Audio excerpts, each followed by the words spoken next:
That morning, when I picked up the phone my daughter-in-law had left on the kitchen table, I wasn't prepared for the screen lighting up with a line of text that froze my blood. Daniel Brooks is calling. Daniel, my husband, who had been buried 6 years ago. Before I could even breathe, another message popped up. Thursday, same time, I can't wait to see you. My hands shook so hard I nearly dropped the phone, but instead of panicking, I unlocked the device, something I had never done in my entire life. And what I saw shattered every bit of trust I had held on to through 40 years of marriage. And the worst part was, this was only the beginning. If you're still listening, tell me where you're watching from. Every comment you leave is another mark in this journey. And if this story has touched you, don't forget to hit like so it can reach even further. My kitchen that morning was unsettlingly quiet. The autumn sunlight in Colorado poured through the window, washing over the old oak table.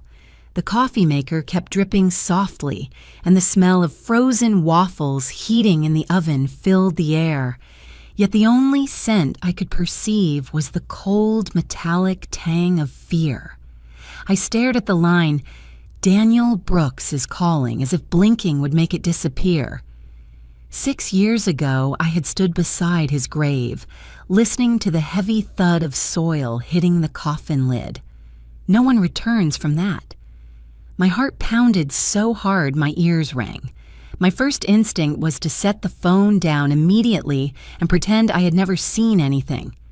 I grew up in a generation that didn't touch other people's private belongings, especially not family. Hannah is my daughter-in-law. This phone belonged to her, and I, 70-year-old Eleanor Brooks, had never been the type to pry into anyone's personal life. But the message was still there, shining bright on the screen. Thursday, same time, I can't wait to see you. No way, I whispered, my voice cracking. Daniel had died of a heart attack in his basement office. I could still remember how cold his hand felt when the paramedics covered him with the white sheet. I remembered the small funeral at the cemetery outside Denver, the drizzle, the yellow leaves sticking to my shoes, Marcus standing beside me, pale from losing his father.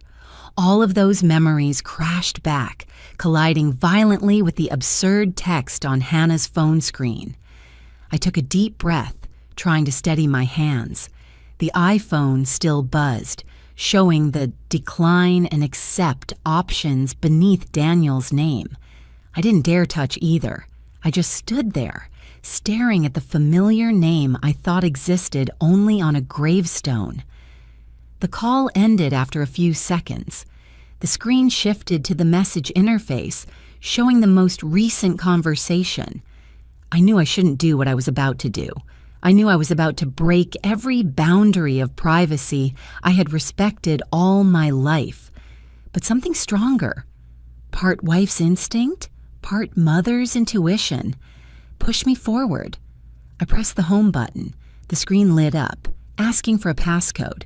4 digits. Ben's birthday. I had seen Hannah enter that code hundreds of times when she handed the phone to him to play games. My fingers moved almost on their own. The phone unlocked. A soft click sounded in my mind, like the latch of 40 years of marriage being pulled free. The messaging app was right at the top. The first conversation showed only a single letter as its name, D. I tapped it. The newest message was that same Thursday, same time line. I scrolled upward. Last night was amazing. You always make me forget everything. Marcus is starting to get suspicious. We need to be more careful. The old lady doesn't suspect a thing. She just likes baking and watering flowers. The old lady. They were talking about me. It felt like someone drove a splinter straight into my chest. My hand shook visibly around the phone. I scrolled again. Message after message, half-joking phrases, half-serious arrangements, words of longing, all from the number saved as Daniel Brooks in Hannah's phone. But what made it hard to breathe wasn't the content, it was the timeline. I scrolled higher past rows of gray and blue message bubbles. This year, last year, the year before that. I reached the very beginning and my pulse stopped when I saw the first time stamp, 6 months before Daniel died. I remembered that period vividly. That was when Daniel began going bowling on Thursdays with his friends. He said the doctor told him to get more exercise, go out more, be social. I believed him. I packed him a sandwich, joked, "Don't drink too much beer." Now these messages mocked my trust, one line at a time. I scrolled up and suddenly found a photo. I tapped it open. It showed Hannah smiling, her cheek pressed to a man's face. It was Daniel, or at least the face I had slept beside for 40 years. They stood in front of a wooden window frame, pine trees thick in the background. In one corner I saw a patch of shimmering blue water. A lake somewhere. Hannah held up a wine bottle, mouth open in a laugh. Daniel, no, that man, was looking at her with the expression I once thought belonged only to me. I had never been to that place. We had never vacationed in any cabin with a view like that. Daniel always said he hated the cold, hated forests. Yet there he was, wearing a sweater, standing among pine trees, smiling like a 30-year-old man. Who have I been living with for 40 years? The question crept into my mind, cold as winter air leaking through a doorframe. I swiped to the next picture. This time, Hannah sat on a couch under a thin blanket, and Daniel, or D, sat beside her, his hand tangled in her hair. On the coffee table were ceramic mugs with a floral pattern I had never seen in my house. In the corner of the screen was a tiny line, Pine Hollow Lake Cabin. The phone must have logged the location automatically. Pine Hollow Lake. I had never heard the name, despite living in this state for 30 years. Reality didn't wait for me to catch up. The next photos showed them on a wooden porch, in the snow, in the cabin kitchen cooking together, decorating a Christmas tree. A parallel life I knew nothing about. Each image sliced through my memory, ripping apart every story Daniel had ever told me about another long meeting, poker night with the guys, snowstorm made me late. It's just because she doesn't get me like you do, one message from Hannah said as I scrolled further. She lives in her own little world. Apple pie, church, rose garden. I'm tired of pretending, Dee replied. I saw myself in those words. Apple pies, church, rose garden. I had thought those were the things holding my family together. To them, they were the punchline of a private joke. The sound of a car engine outside jolted me out of the nightmare unfolding in broad daylight. I heard the door, footsteps on the wooden porch. Hannah. She'd come back. In an instant, the numbness shattered. I moved faster than I thought I could. Hit the home button, closed the message app, placed the phone back exactly where it had been, angled the same way. I went back to the sink, picked up a dish towel, and pretended to wipe a plate that had already been clean for hours. The door opened. "Mom, I think I left my phone in here," Hannah called out, her voice as smooth and sweet as always. She always spoke to me in that soft, polite, Midwestern tone, just gentle enough that people outside would say I was lucky to have such a daughter-in-law. "On the table, next to the coffee maker," I answered, surprised that my voice sounded so normal. No shaking, no stumbling. As if I hadn't just read her calling me the old lady in a message to the man using my husband's name. Hannah stepped into the kitchen, her hair tied back, her beige coat still on. She grabbed the phone and dropped it into her purse. Sorry, I was rushing this morning. Marcus had to be at the job site early, and then Ben forgot his homework. She rambled with a smile, the kind where the corners of her eyes crinkle slightly, a detail I always thought was so endearing. For the first time, I looked at that crinkle and saw a crack in the mask. I know, I replied, forcing a smile. It's fine. We all have mornings like that. I'll swing by later with dinner. I have a meeting in town. Hannah said a few more casual things before leaving, her light perfume lingering in the kitchen. As the sound of her car faded, my legs nearly gave out. I dropped into the chair by the dining table, resting my hands flat to stop the trembling. Memories crashed over me. The time Daniel forgot his winter jacket on a snowy night, but insisted he had to meet the guys. The night he came home late smelling like wine, an unfamiliar perfume. The doctor visit he claimed brought good news but left him strangely distant. I had patched all those pieces together into a story. He's tired, he's aging, he needs space. I was the kind of woman raised in church to believe marriage meant patience, sacrifice, and trust. And now the messages, the photos, the Pine Hollow lake cabin tore it all open. I jolted upright again, this time not from panic, but from something else. The need to know. The need to face whatever monster had been living beneath the surface of my supposedly peaceful life. I thought of Hannah's phone. Now far away on the highway. I wouldn't get another chance to see those messages, but I still had something else. I sat back down, closed my eyes, and forced myself to recall the cabin photo. In the top right corner, a little eye icon. On Ben's iPhone, whenever he showed me pictures of the fish he caught, he always pressed that icon. A little panel popped up showing the location, sometimes even a map. I opened my laptop on the counter, moved the old mouse aside, and typed slowly, Pine Hollow Lake Cabin. Plus my state's name. Dozens of results appeared. Resorts, rental cabins, travel blogs. But among all the colorful ads, one listing made my stomach drop. Pine Hollow Lake, County Road 27, Cedar Ridge County. Cedar Ridge, only a 40-minute drive from our ranch. I stared at the screen for a long time. It felt like looking at a door I knew would destroy everything behind me if I opened it, yet leaving it closed would destroy me just the same. If I didn't face this, I would spend the rest of my life asking, what really happened to my life?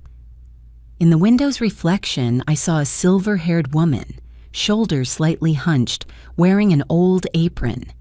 For 40 years, I had been the wife in the kitchen, the mother behind the scenes, the grandmother with cookies ready every afternoon.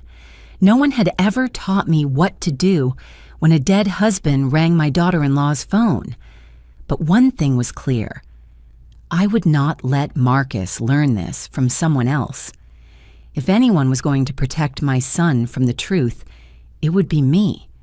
If anyone was going to face the ghost named Daniel Brooks, it would also be me.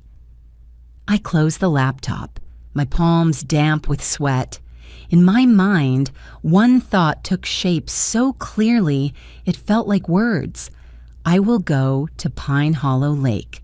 I will see what happened behind my back, even if it destroys everything left. At least it will destroy it on the foundation of truth. And that was when I understood. The phone call that morning wasn't just a call from the dead. It was a summons into a part of my life I never thought I would have to face. A place where my husband, my daughter-in-law, and even I were no longer the polite characters we had pretended to be for so many years. I stood there for a long time after deciding to go to Pine Hollow Lake, but my feet carried me somewhere else. Before going there, I needed to be sure I wasn't imagining things. That grief and loneliness hadn't twisted my mind. At least that's what I told myself. And so, instead of grabbing my car, keys, I turned toward the staircase leading to the basement, where Daniel had spent most of his life working. The basement always smelled of old paper, pine wood, and the laundry detergent Daniel loved. Warm yellow light shone over the broad desk that took up most of the room, highlighting stacks of books and boxes of documents, things I usually left untouched because Daniel liked organizing them himself. He always said, "Let me handle the paperwork. You just take care of the garden and the boy." Looking back now, that sentence felt like a locked door I had allowed Daniel to close behind himself. I opened each drawer, starting with the top where he kept his pens. A few ballpoint pens, a black notebook, some unpaid bills. Nothing unusual. The second drawer had insurance files, the same medical records, farm documents, tractor repair invoices. All normal, all ordinary enough to make my unease grow. It felt like the truth was deliberately hiding. Then I opened the bottom drawer. It felt heavier than the others, as if something was stuck behind it.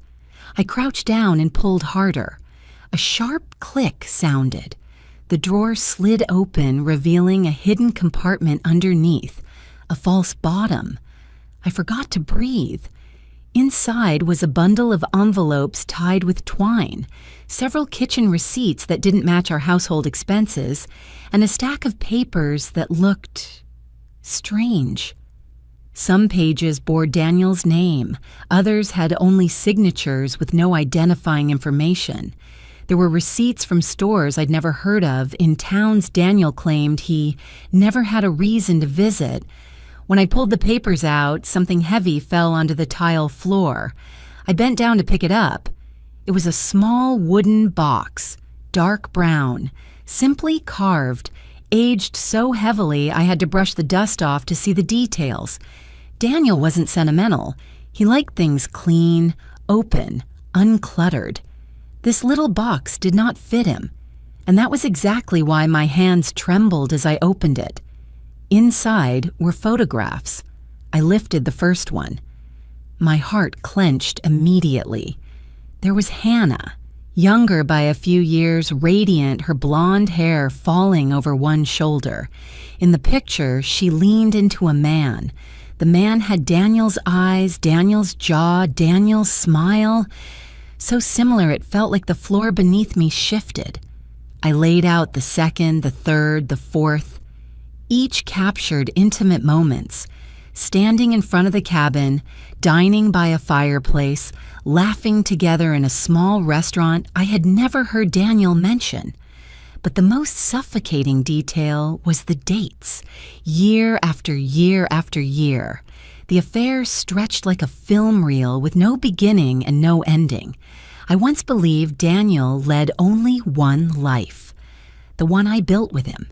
His expression when he proposed under the lights at Denver's Square, the way he held me in the hospital after my mother's surgery, the joy on his face when Marcus was born, all of it suddenly felt fragile.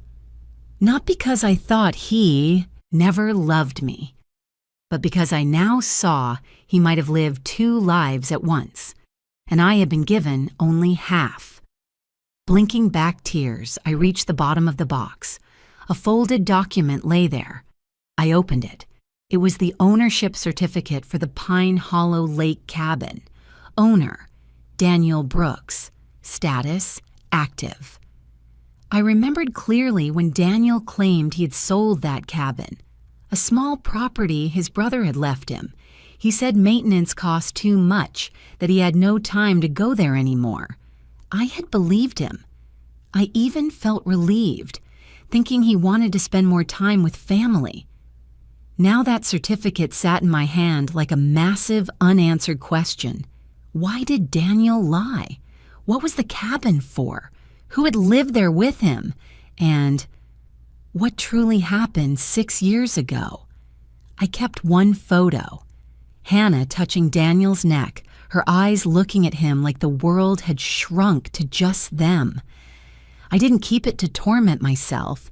I kept it so I wouldn't forget, wouldn't downplay, wouldn't allow myself to pretend this could all be a misunderstanding. People forget pain. Evidence does not. I put the box back, returned the documents to their places, wiped the desk so I wouldn't leave traces. As I straightened up, I heard footsteps on the stairs. Marcus. "Mom, you down here?" His voice was low, tired, the voice of a man carrying his family on his back. My heart jolted so hard I had to press a hand against my chest. "Yes, honey. I was just looking for some old tax papers. I think I misplaced them somewhere." Marcus stepped into the room and glanced at Daniel's desk. He had no idea that right beneath his hand was a secret capable of destroying every memory he had of his father. "Did you find it yet, Mom? Let me look for it." He reached toward the bottom drawer. I nearly lunged forward to stop him. "No need, I already found it. Everything's done." Marcus seemed a little surprised by how quickly I reacted, but he just nodded, asked a few questions about dinner, about Hannah's work, then went back upstairs. When his footsteps faded, I had to grip the edge of the desk just to stay standing. My fear wasn't only for what Daniel had done, but for what might happen if Marcus learned this truth in the cruelest way possible. When I looked back around Daniel's room, everything suddenly changed.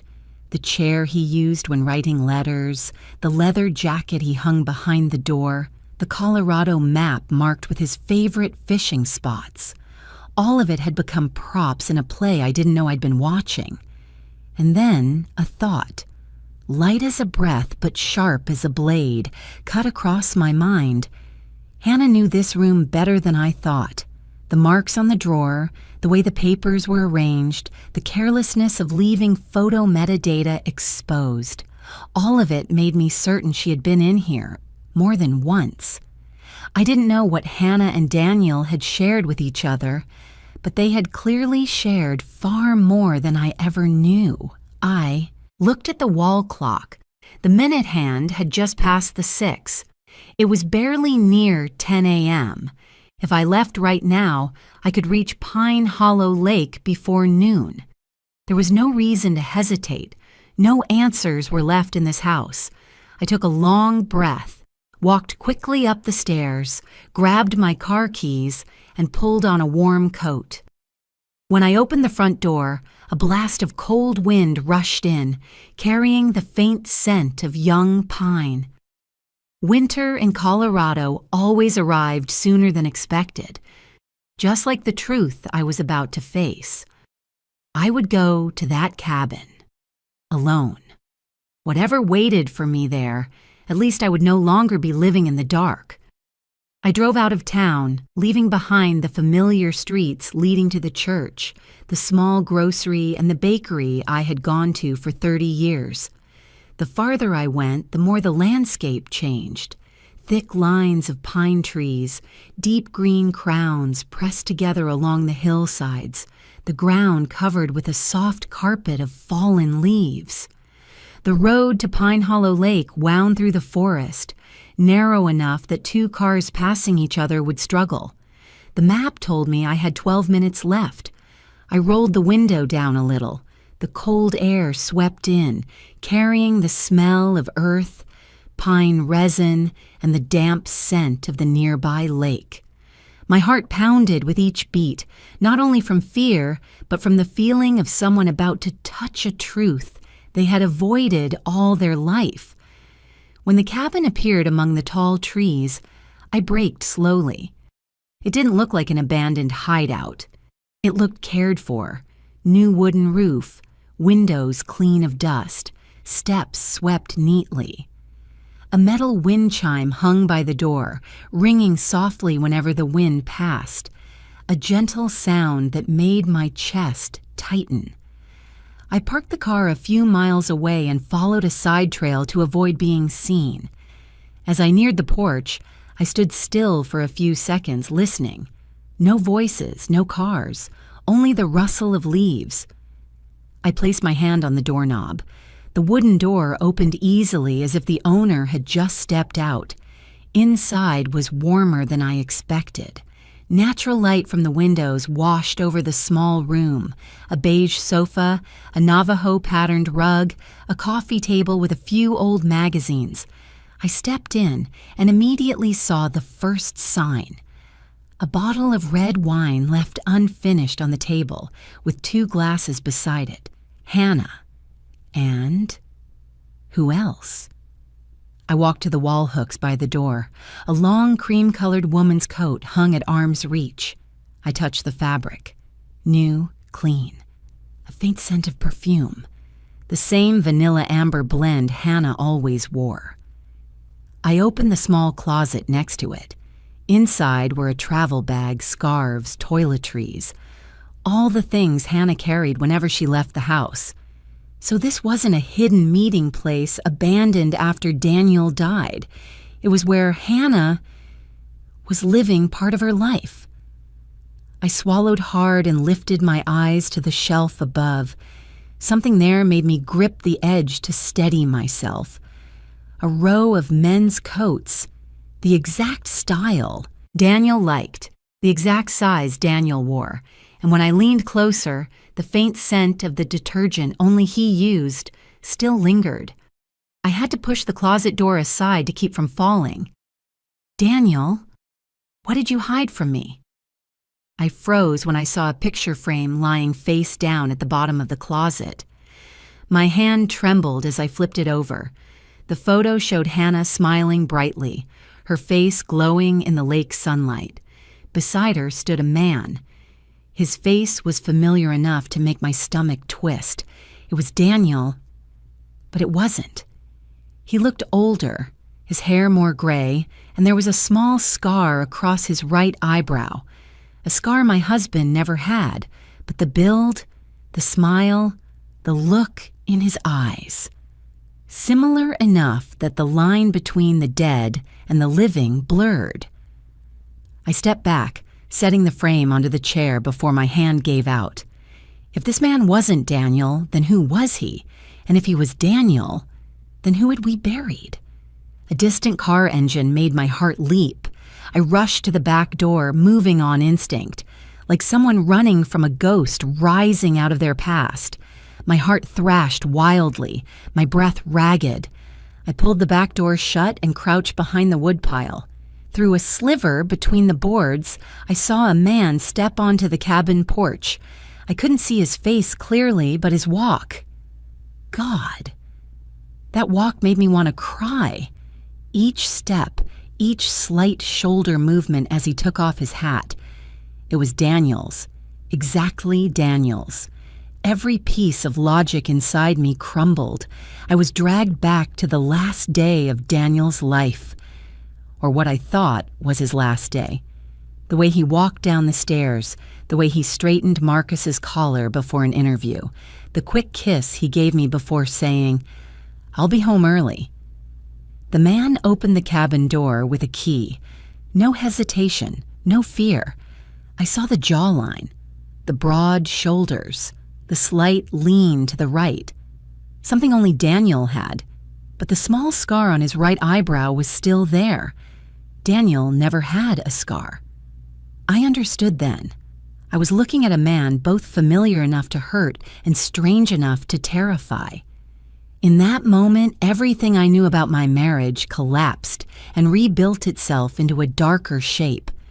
If Daniel wasn't the only one with that face, if there was someone else who looked exactly like him, then I had never truly known the man I married. I couldn't watch anymore. My emotions stormed violently. Fear, grief, disbelief. I stumbled backward toward the trail, nearly tripping as I climbed the small incline. My ears rang, my face flushed like fever, my heart pounding so fiercely I had to press a hand to my chest to keep from collapsing. I got into the car and locked the doors, but my hands wouldn't stop shaking. I didn't start the engine. I just sat there, staring at the steering wheel as my breathing slowly steadied. Each heartbeat felt like a cruel question. Was Daniel alive? Or was I looking at his twin brother? Someone Daniel had never mentioned? Or was this some elaborate impersonation to hide something even darker? None of the questions had answers yet, but one thing was clear. If I walked away now, I would never forgive myself. I needed to know. I needed to see the truth from more than one angle, not just through a rushed visit. And so, before leaving Pine Hollow Lake, I opened the trunk and took out a small bag of miscellaneous items. I found what I needed, a compact camera Marcus once bought me to record my garden. I would return to the cabin that night. I would place a camera where it could capture everything that happened inside. The truth was no longer something I feared. It was the only thing I had left. The next afternoon, when the sun dipped behind the pines, I drove back to Pine Hollow Lake with a newly purchased hidden camera in my coat pocket. I had spent all morning finding the smallest, clearest, longest, lasting model, one that could expose the truth without anyone knowing. The salesman asked if I planned to film wildlife or neighbors, and I only smiled. If he knew what I was going back to record, he might not have dared sell it to me. At the cabin, I turned off my headlights from a distance and walked along the tree line just like before. But this time, I wasn't trembling like prey being hunted. I had a purpose, and that gave me strength. The back door was the same. The hinge clicked softly unless lifted just right. I stepped inside, taking a steadying breath to push past the warm scent of wood and lingering human presence. I chose a spot on the bookshelf to place the camera between two paperback novels. The angle was wide enough to capture the living room, the front door, and part of the hallway. I adjusted it a few times before snapping the camouflage cover into place. Then I connected it to my phone and checked the signal. The light blinked once, then stayed steady. Perfect. I left the cabin while a faint gold edge of sunlight still touched the treetops. As I closed the back door, my hand hesitated. A small voice whispered, "After today, your life will never be peaceful again." I shook it off and walked quickly to the car. Peace had been taken from me years ago. I just hadn't realized it yet. The camera reported movement the next morning. My phone buzzed 3 times in a row, enough to nearly spill my coffee. I opened the screen, my heart pounding like I'd sprinted a mile. The image appeared. The cabin door swung open. Hannah walked in, hair tied back, black coat carrying a small suitcase and a bouquet of fresh flowers, white chrysanthemums, the same kind Daniel used to like arranging in our living room. I gripped the phone so tightly my knuckles turned white. Hannah set the suitcase on the chair, then adjusted the table runner as if she had been the homeowner for years. She moved around the room, picking up small things, opened a window to let the breeze in. Every gesture was so natural it couldn't be mistaken. She lived here, not just visited for an affair. An hour later, another motion alert came through. I tapped the screen with such force I nearly hit the wrong icon. The image of the man entering the cabin made my blood run cold. That walk, that light gray t-shirt Daniel used to wear while working in the yard, that familiar gesture running a hand through his hair while taking off his hat. Hannah ran to him, hugging him like she had found the love of her life. They kissed, deeply, passionately, the kind of passion Daniel hadn't shown me in at least 10 years. He said something. Hannah laughed, placing her hand on his chest. They stood close, familiar, effortless. Then he reached up and brushed her cheek. Exactly the way Daniel brushed my hair when I had a headache in 1998. They held hands and walked into the bedroom, disappearing from view. I shut off the screen. If I didn't, I would have thrown up. My kitchen suddenly felt foreign. The floor tilted, my spine chilled. I braced myself on the counter, trying to breathe, but each inhale felt knife-like. If that man wasn't Daniel, then why did he have all of Daniel's habits? And if he was Daniel, why had he chosen to live with the woman who destroyed our son's marriage? More importantly, what had he done to vanish from our lives? But no matter the answer, one thing was certain. I couldn't sit back anymore. I had to confront them. I was just about to call Hannah when my phone rang. Marcus. His voice was cheerful. "Hey, Mom, can I come for dinner tonight? I want to ask you about Dad's tax files. And, have you heard anything from Hannah? She's been acting strange."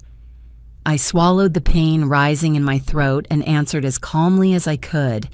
"Sure, honey, come over. I'll make your favorite." I didn't know how to talk to my son while holding a truth that could reduce his heart to ashes.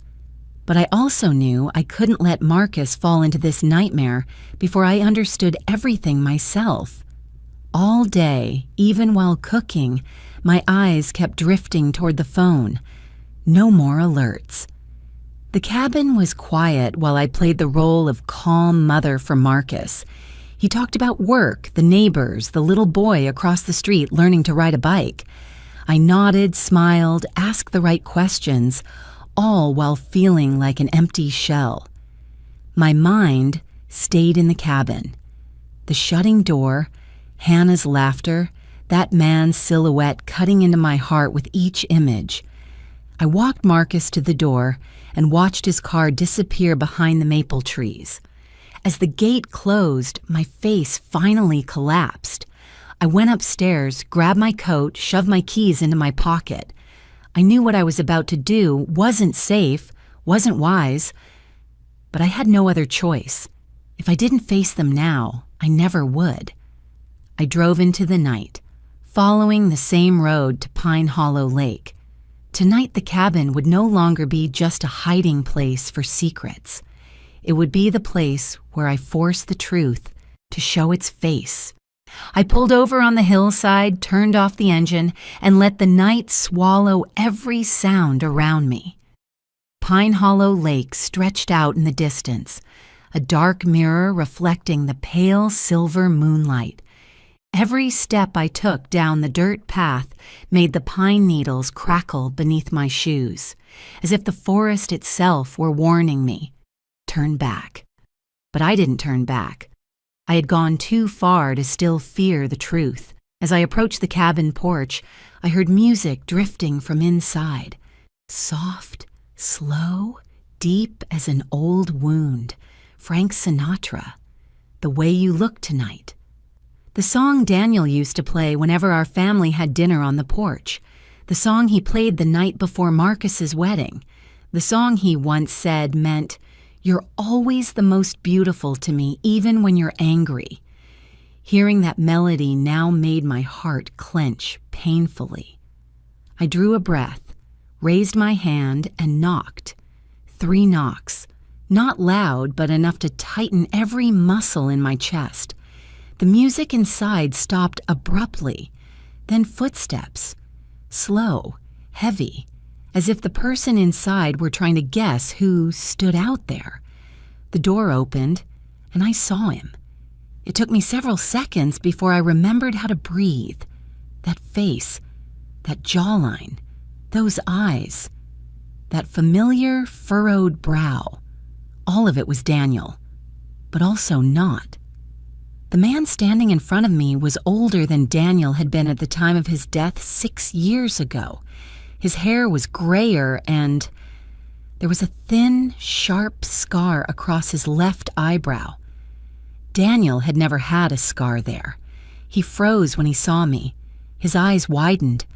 Not the polite surprise of seeing a stranger, but the horror of someone who had just seen the ghost of his own past. "Who are you?" he asked. His voice, dear God, almost identical to Daniel's, but slightly deeper with a faint rasp Daniel never had. Before I could answer, Hannah appeared behind him. She was wearing a pale blue shirt, the exact one Daniel had worn on our 30th anniversary trip. I recognized the stitching on the cuff immediately. I was the one who'd repaired it when it frayed. Hannah saw me and her face turned bone white. "Oh my God," she gasped. She stepped back, gripping the doorframe as if afraid she might fall. I stepped onto the porch, my voice calmer than I understood, as if the shock had drained me of the ability to tremble. "Looks like I'm interrupting." The man moved to stand protectively in front of Hannah, as if shielding her. That gesture made my blood heat, not from jealousy, but from sheer wrongness. What I was looking at was a replay of a life I thought had been buried 6 years ago. "Who are you?" I repeated, this time without flinching. The man swallowed, inhaled slowly. "I'm Richard Hale," he said, eyes still fixed on me. "I am Daniel's twin brother." The air around me exploded into silence, a single sentence capable of erasing 40 years of marriage. Daniel had no siblings. I answered firmly. I married him. I knew his family from top to bottom. Richard lowered his head, not arguing, not denying. "You knew what he wanted you to know. Daniel was adopted as a baby. I wasn't. We were separated at birth." I stood still, as if nailed to the wooden floor. Daniel was adopted? Daniel hid that from me? Why? Dozens of questions pounded inside my skull. Richard continued. "Daniel found me 6 years ago when he was diagnosed with a severe heart condition. He needed information about his biological family, and I was fighting a malignant blood disorder. Daniel saved me. He donated marrow. He's the reason I'm alive." Hannah was standing upright now, but her face remained ghostly pale. She looked at me, her eyes shimmering. Not with remorse, I saw that clearly, but with fear. "I know you saw the phone," Hannah said, her voice trembling, "and yes, I did have an affair with Daniel." The words cut like a knife, even though I had already known the truth. Hearing them from her mouth made the pain double. "For 6 years after he died, you still messaged him," I said coldly. "Or at least, someone using his number." Hannah glanced at Richard. Richard looked down, his hands tightening into fists. I stepped into the cabin without being invited, my anger far past the point of politeness. "Explain all of it. I want to hear everything." Hannah clasped her hands together, as if trying to hold herself steady. "Daniel, before he died, he was planning to leave you. Leave Marcus. Leave everything. He wanted to abandon his life and start a new one with me." I went numb. Not because Daniel cheated. I had already survived that shock 3 times over these past days, but because he wanted to leave my son, leave his grandson, leave everything that bore the name family. Richard added, as if wanting to clarify every broken layer. Daniel planned to fake his death. He wanted me to take his identity and disappear with Hannah. He said he couldn't stand the life he was living. "But he died for real," Hannah cut in, her voice cracking. "Right in my arms. The heart attack came sooner than he expected. The plan wasn't carried out, but the consequences still remained." The cabin fell silent. No wind, no lake sounds, only my heartbeat, heavy, violent, as if my entire past were collapsing beneath my feet. Finally I spoke, slowly but razor sharp. "So that means I mourned a man who had already planned to leave me." Richard closed his eyes as if he too felt pain from the truth. "I'm sorry," he said quietly. "I didn't know until it was too late." Hannah didn't apologize. She just lowered her head, like someone who knew her guilt could no longer be hidden, but who lacked the courage to show true remorse. I looked at them, the 2 people standing in the life Daniel intended to choose instead of mine, and I asked myself, what value did 40 years of marriage truly hold? But I didn't cry. I had used up all my tears during those days watching the camera footage. Here, in the cabin where Daniel had lived his second life, all I had left was cold clarity. And I knew tonight was not the night all truths would be revealed, but it was the night I would begin reclaiming the life those people had tried to erase me from. I stood in the cabin's living room, hearing their words as the air thickened around me. Part of me wanted to cover my ears, to stop absorbing any more of it, but I had come here for the truth, and truth is never gentle. Hannah spoke first. Her voice was small but steady, as if she had finally set down the boulder crushing her chest. Daniel had several heart attacks before he died, she said, unable to meet my eyes, but he hid it from everyone, from Marcus, from you. I didn't know if I was shaking from cold or rage. Daniel, the man whose blood pressure pills I set out every morning, hid a heart condition? He said he just needed to get through a few more months, Hannah went on. He said, when I disappear, no one will have to take care of me anymore. I saw Richard close his eyes, as if hearing a memory he hated. Disappear? I repeated, each syllable falling heavy onto the wooden floor. Yes, Hannah whispered. Daniel's plan was to fake his death, or at least vanish from this life. You have to understand, he believed he was about to die from heart disease anyway. He didn't want to wait for it. He wanted to go out on his own terms.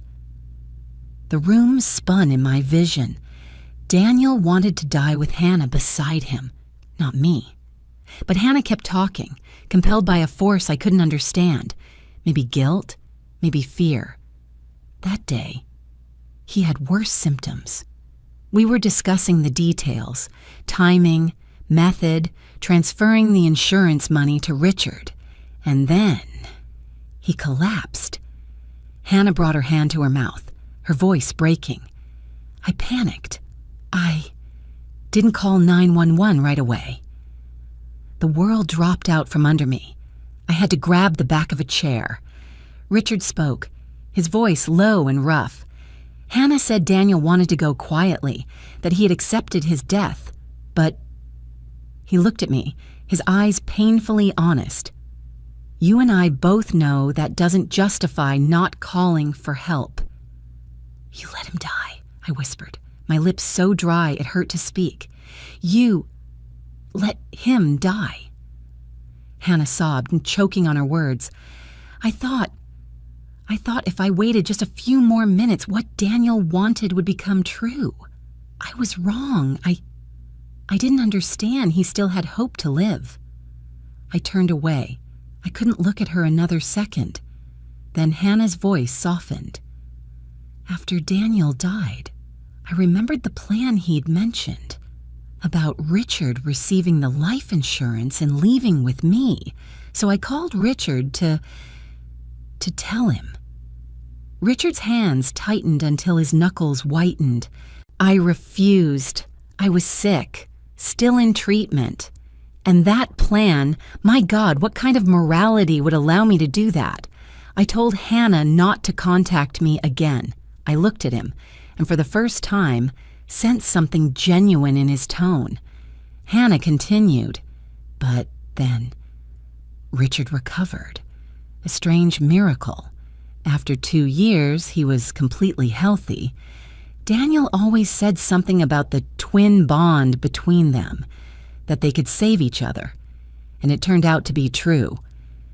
Richard rubbed his forehead, exhaling heavily. After I got better, I went to see Hannah, to thank Daniel for saving me. And then we continued the relationship that had been left unfinished. No Daniel, no marrow donation, just two people who had lost too much and clung to each other to survive. I felt like I was standing inside a story that had never included me. Hannah wiped her tears and looked straight at me. We didn't want you to know, or Marcus, or little Ben. Daniel had already caused enough damage. We just wanted to start over. I let out a laugh, hollow, sharp, more brutal than anything I could have said. Start over? I repeated. After tearing my family apart from the ground up? After sleeping with my husband, then with his brother? After letting Daniel die on a wooden floor instead of calling for help? Hannah bit her lip, her face pale as ash. Richard stood still, like someone accepting judgment he couldn't escape, even though he hadn't committed the worst part of the story. I turned and walked toward the door. No one tried to stop me, maybe because they knew nothing they said could fix what they had done. The freezing night wind struck my face as I stepped off the cabin porch. In the darkness, Pine Hollow Lake lay perfectly still, a mirror reflecting the truth inside me, shattered, desolate, tangled in betrayal, regret, and an emptiness without a name. Daniel betrayed me while he was alive, and even his death was a betrayal. I walked back to my car, my chest tight as if someone were squeezing my lungs. The night was pitch black, but I could still see the path, because every cell in me was burning with a pain too sharp to look away from. I opened the car door, sat down, and clutched the steering wheel. "Daniel," I whispered, "what did you do to us?" I didn't start the engine. I just sat there. In the quiet night, the cabin in the distance was still lit, warm yellow light, soft, peaceful to the point of cruelty. And I, the woman who had shared 40 years of life with Daniel, walked away from it with a heart so broken I no longer recognized myself. I drove home through a night that felt endless. The only thought that flickered in my mind, not Daniel, not Richard, was Hannah. Her face when she confessed, the way she dodged responsibility, the way she stood in that cabin wearing the exact shirt I had once stitched for my husband. A part of me wanted to do something truly cruel, something that would make her understand what it feels like to have your heart shattered by betrayal. I imagined slipping a bottle of strong sedatives into the Merlot Hannah always drank every night. Just a small amount, enough to knock her out, make her lose control, make her shake with fear, but not endanger her life, just so she'd know my pain could leave marks too. The thought slowed my breathing. A coldness spread from the back of my neck down my spine. I, a woman who once believed in forgiveness, was thinking about revenge. But then the images of Marcus and Ben came to me, so clear it felt like the two of them were sitting right there in the back seat. Marcus, with those eyes always waiting for me to smile. Ben, my grandson, who always wrapped his arms around my leg when he got sleepy. If I hurt Hannah, even just to scare her, everything would come back down on my own family, and those two innocent souls would bear the consequences in her place. I let my hands fall from the steering wheel and leaned my head against the seat for a long minute. No, I couldn't turn myself into someone like them, but I also couldn't let them live peacefully as if nothing had happened. A few days later, at our usual family dinner at my house, I returned with the calmest appearance I could manage.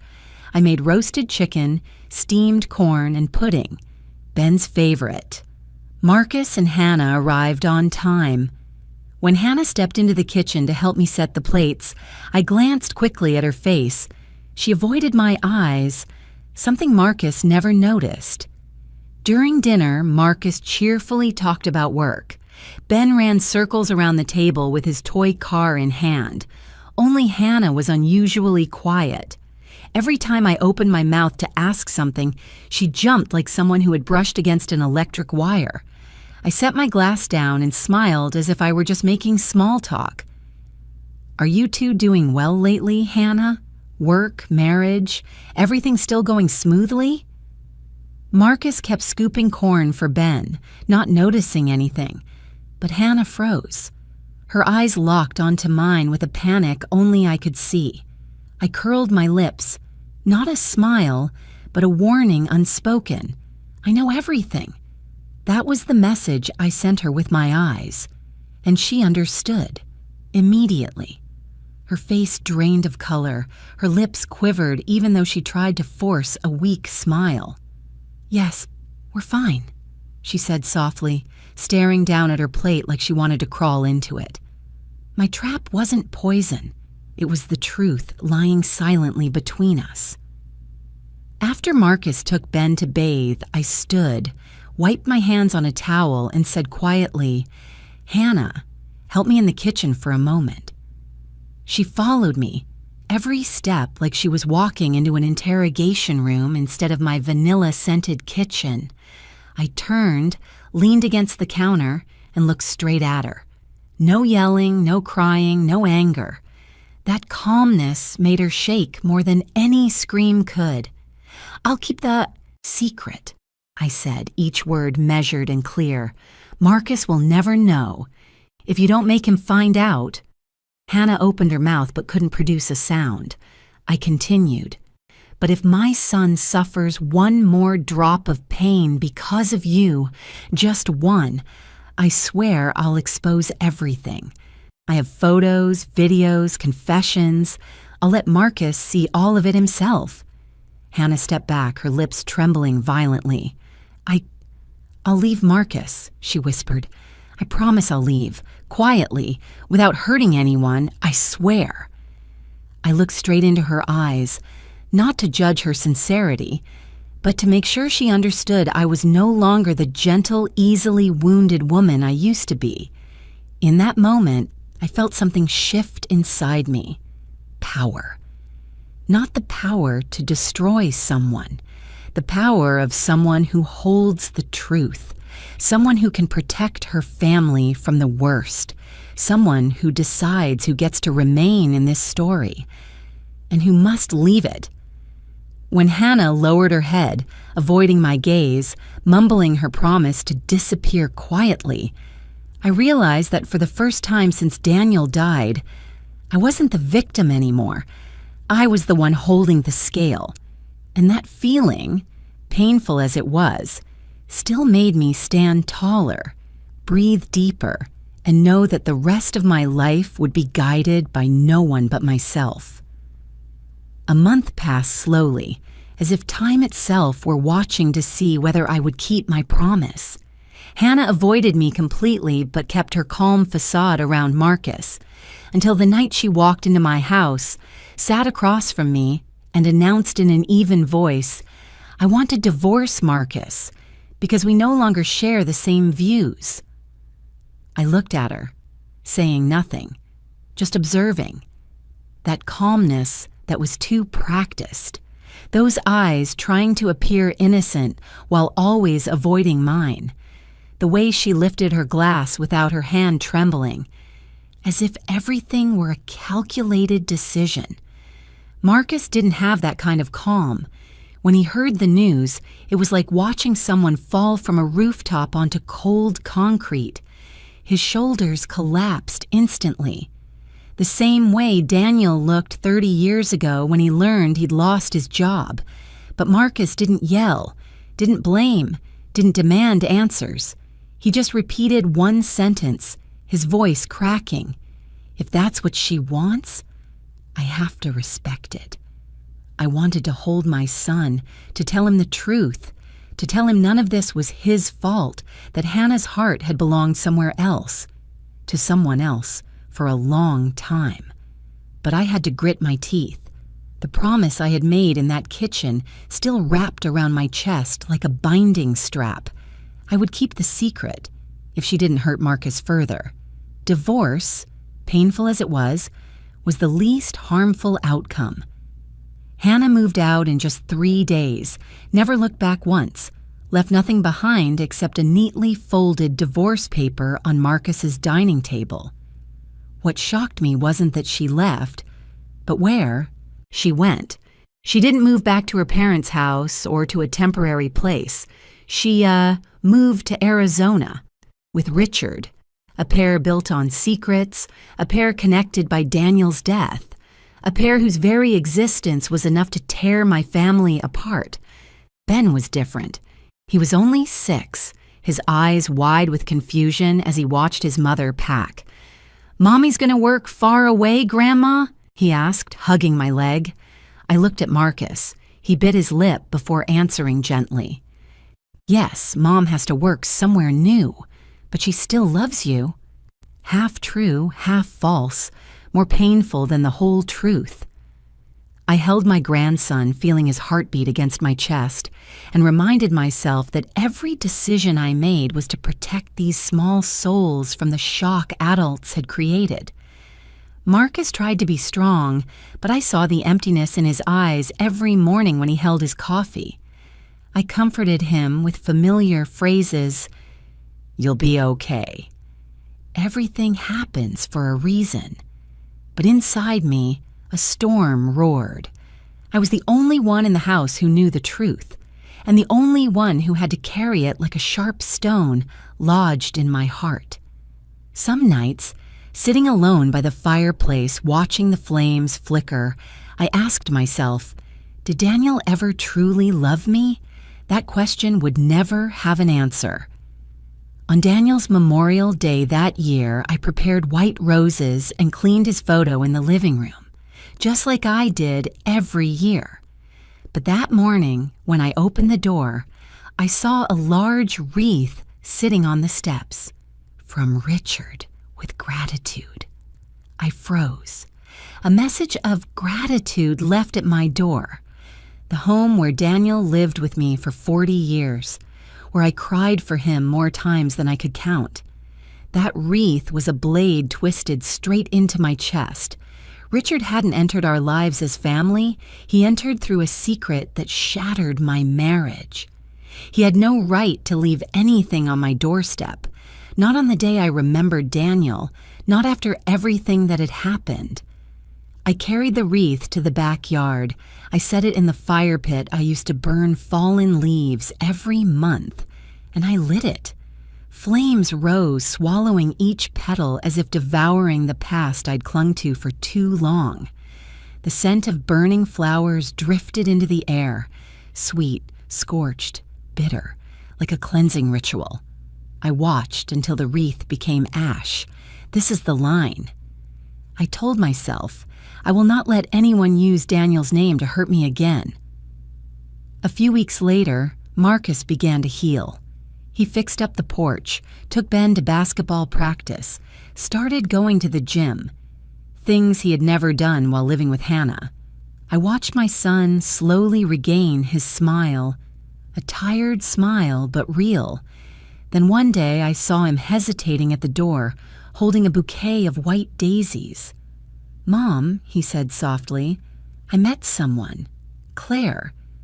She teaches at Ben's school." I saw the light return to his eyes, a light he had lost for too long.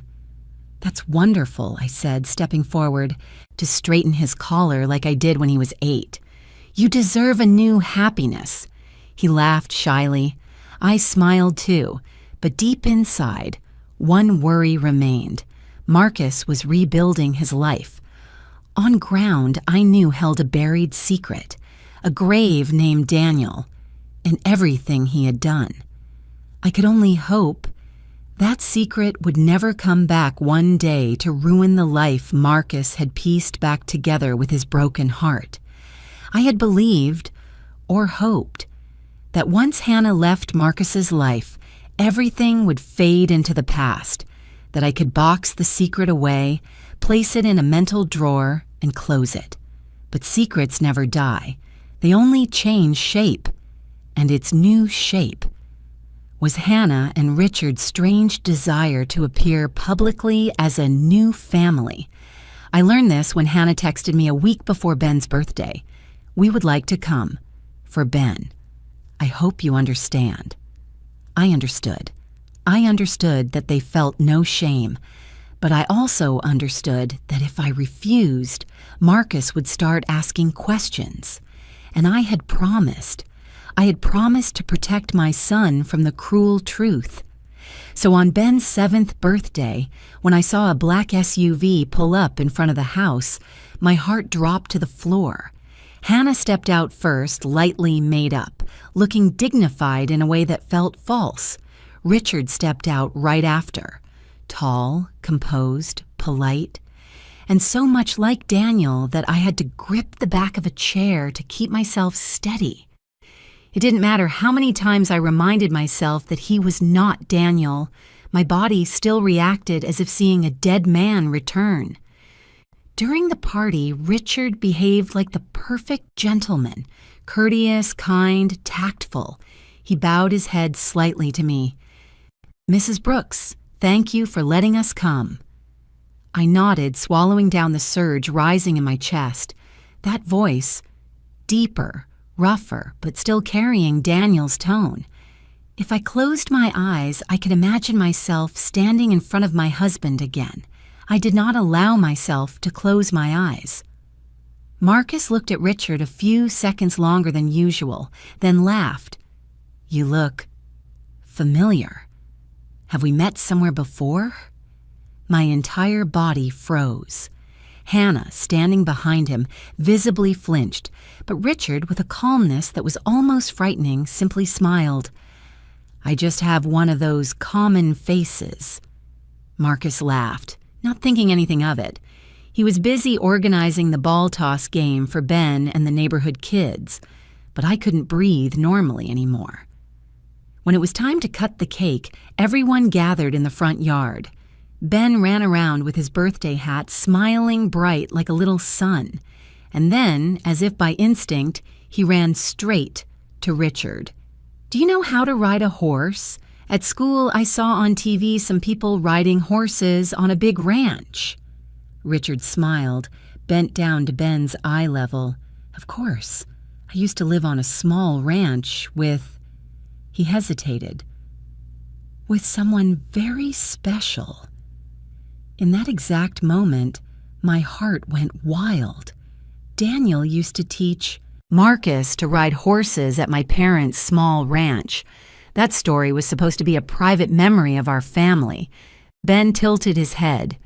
"Grandpa taught Daddy to ride horses. You knew about that too?" I stepped forward, almost by reflex, and cut him off. "Ben, come here and blow the candles." I couldn't allow any thread to connect Richard to Daniel, couldn't let Ben sense that frightening familiarity. Children notice things far sharper than adults realize. When the party wound down and guests began leaving, I was cleaning up the plastic plates when Hannah walked over, standing by the kitchen door, her eyes fixed on the floor. You're still keeping your promise, right?" she asked softly. I set the tray down and looked straight into her eyes. No anger anymore, just a cold exhaustion. "I have kept it," I said, "and Marcus still doesn't know anything." Hannah bit her lip. "Please, don't say anything. We just want to live peacefully." I let out a short, almost humorless laugh. "Peacefully? After everything that's been done?" She bowed her head, not arguing. "Just, please don't ruin our new life. We need a chance to start over." I didn't answer, because I knew, and she knew, that the plea had no foundation. Nothing built on deception can ever be peaceful. As they were leaving, Richard turned back and gave me one last look. That gaze, those eyes shaped like Daniel's, cut straight through me like a reminder. I'm still here. I still exist in your family whether you want it or not. And I understood something more clearly than ever. My family would never escape their shadows. Not Hannah, not Richard, and not Daniel, the man who ruined his own life and then left the pieces in someone else's hands. The secret I carried, the secret about Daniel's death, the betrayal, the planned escape, could no longer stay quiet. It was like a wild beast trapped in my chest, silent, dangerous, and just waiting for the smallest crack to break loose. As I watched their car disappear behind the row of pines, I whispered to myself, how long until that secret climbs out of its grave? I knew the answer. Soon. Very soon. Because ghosts never really leave. They just stand behind us waiting for us to turn around. Ben began asking the first questions one afternoon that seemed peaceful. He was sitting on the living room floor building a tiny ranch out of wooden blocks, with a horse stall, a fence, even a little well he made using a bottle cap as a roof. I was folding towels on the chair when Ben suddenly looked up, his big round eyes full of a strange realization. Grandma, did you know Mr. Richard before? My hands froze mid-air. Why would you ask that? Ben shrugged, kept stacking the blocks, but his voice stayed uncertain. Because Mr. Richard looks like somebody. I don't remember who, but a lot. Like, I've seen him before. My stomach dropped. A 6-year-old doesn't lie the way adults do. They just speak whatever their mind can't make sense of. And the familiarity Ben felt, that was exactly what I had feared. I forced a soft smile. Maybe you're just confused, Ben. Grown-ups all look a little alike. You know that. Ben tilted his head, thinking. But he talked about a ranch, just like Grandpa did when he told Daddy stories. I felt as if someone had tied a rope around my chest and pulled tight. Even though I'd prepared for months, I didn't expect the day to come so quickly. The day a child started noticing pieces that didn't belong together. I put my hand on Ben's shoulder and squeezed gently. Don't worry about that, sweetheart. Grown-ups have lots of complicated things. But my words were too vague, too shaky. Children can feel fear even when they don't understand it. As soon as Ben ran out into the yard, I closed the kitchen door and called Hannah. She answered after just one ring, her voice already laced with worry. What happened? I warned you, I said bluntly. Ben is starting to ask questions about Richard. I heard her swallow hard on the other end. Richard just needs to keep some distance. He just needs to stay low-key, that's all. But Hannah reacted instantly, her voice tightening. No, we've decided. If anyone asks, Richard is a distant relative of Daniel's. They share some similar traits, a simple, easy-to-follow story. I nearly let out a bitter laugh. Another made-up story?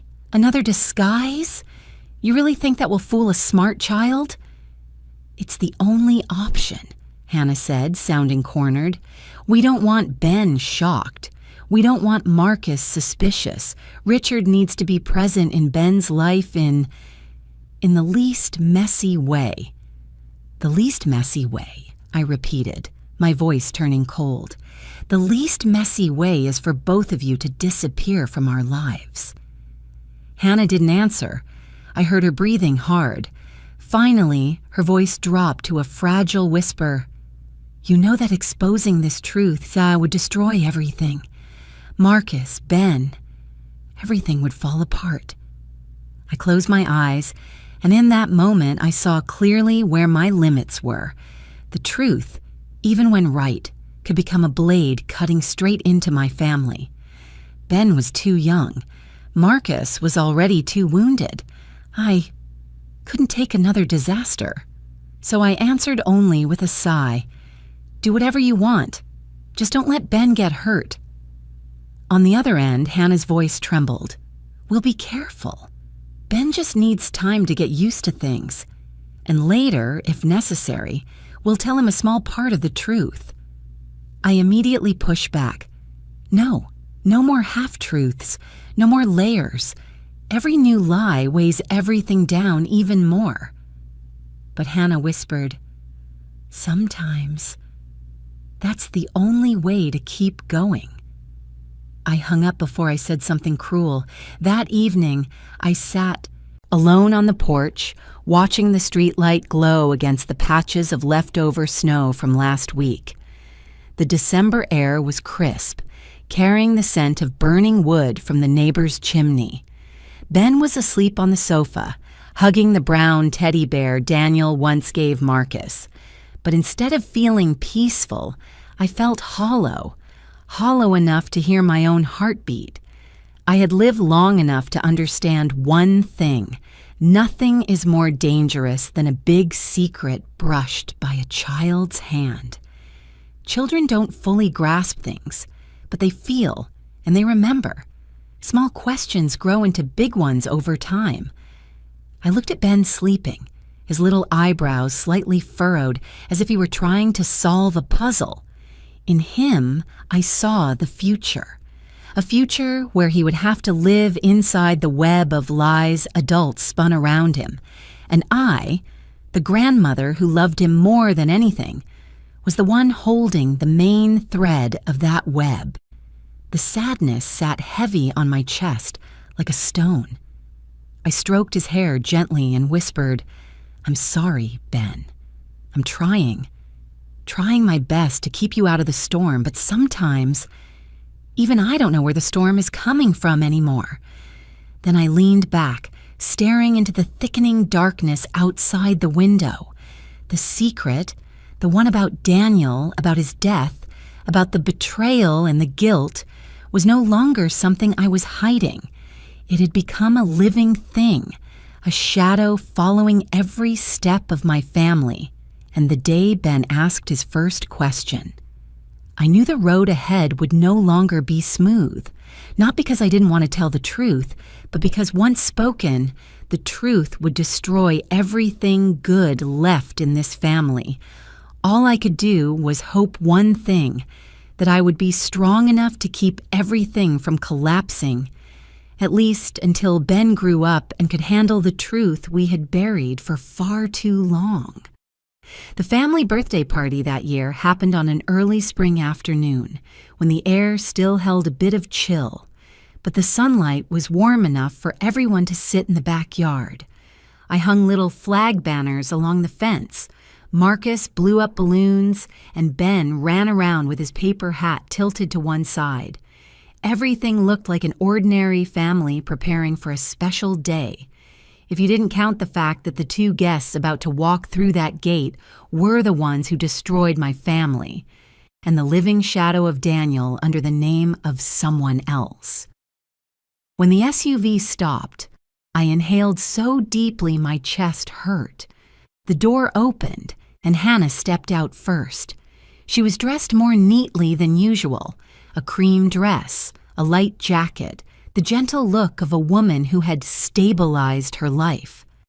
Right after that, Richard stepped out, not hiding, not avoiding, but with the posture of a legitimate partner, his hand resting lightly on Hannah's back the same way Daniel had supported me for so many years.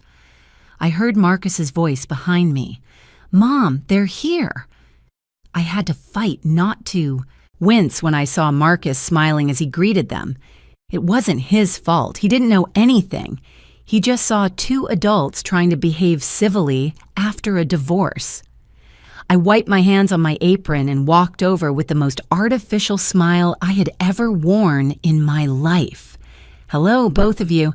Thanks for coming." Richard nodded, trying to soften his expression, but there was still something in his presence that made it hard to breathe.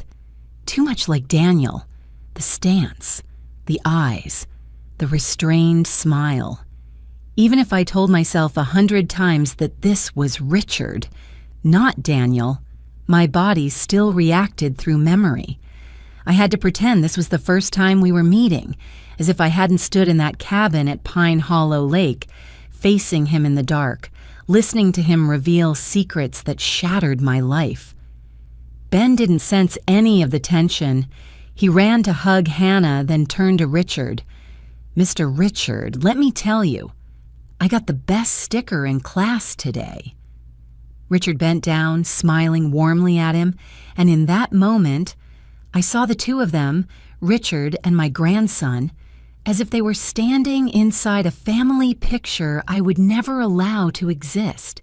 I had to turn away to catch my breath. The party went on as usual. Marcus grilled meat, Claire came too, bringing a homemade apple tart. Everyone ate and chatted. Only I was aware of every movement Richard made, as if each of his steps threatened the fragile stability I had tried so hard to hold on to. Ben laughed the whole time, and Marcus felt relieved because everyone is getting along again. He didn't know that this harmony was just a new coat of paint covering a wall that was already split wide open underneath. When the weather started to turn cold, Marcus patted Richard on the shoulder. "Hey, stay a bit. I want to talk about Ben's summer classes." I froze. It wasn't about the summer classes. It was about Richard staying, about letting a man with Daniel's face discuss my grandson's future, right inside my home. "All right," Richard replied, his voice light as the wind. Hannah smiled with gratitude, and I clenched my teeth until my jaw throbbed. While everyone was clearing the table, I went into the kitchen to brew a pot of tea. Richard followed me. No rushing footsteps, just a quiet presence that raised goosebumps along my back. I set the kettle on the stove. Richard stood near the doorway, hands in his pockets. "We need to talk," he said. "I don't think we have anything left to say," I answered without looking at him. "Yes," he said slowly. "I want to do the right thing." I let out a short, sharp laugh, like a shard of glass. "The right thing? Now? After everything that's happened?" Richard fell silent for a moment.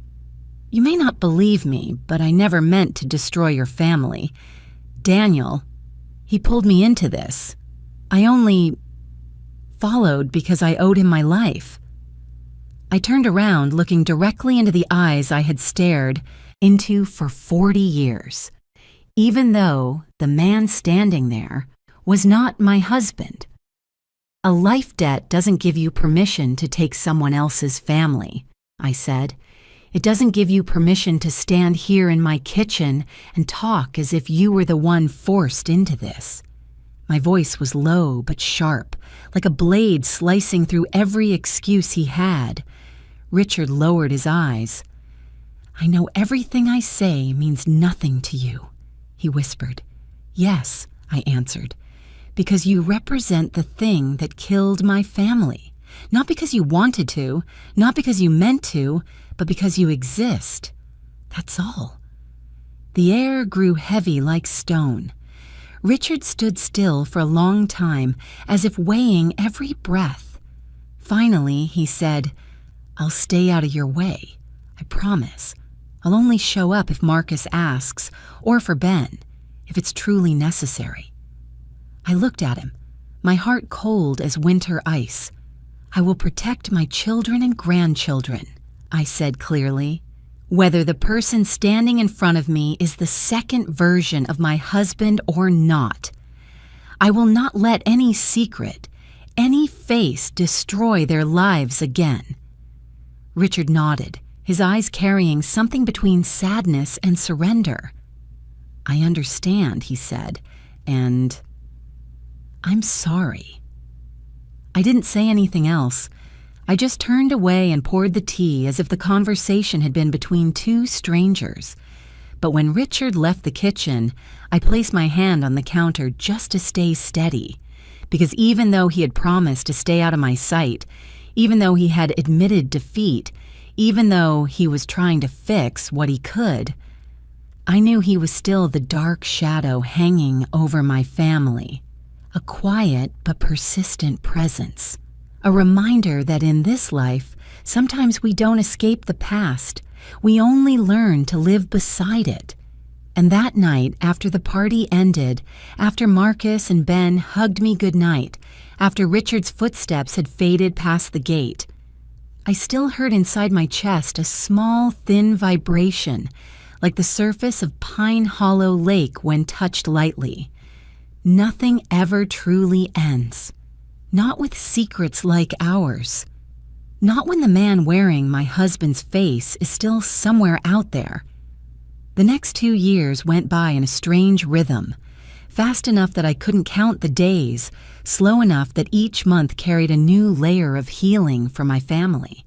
After a storm, people don't go back to who they were. They only learn how to stand on the broken pieces.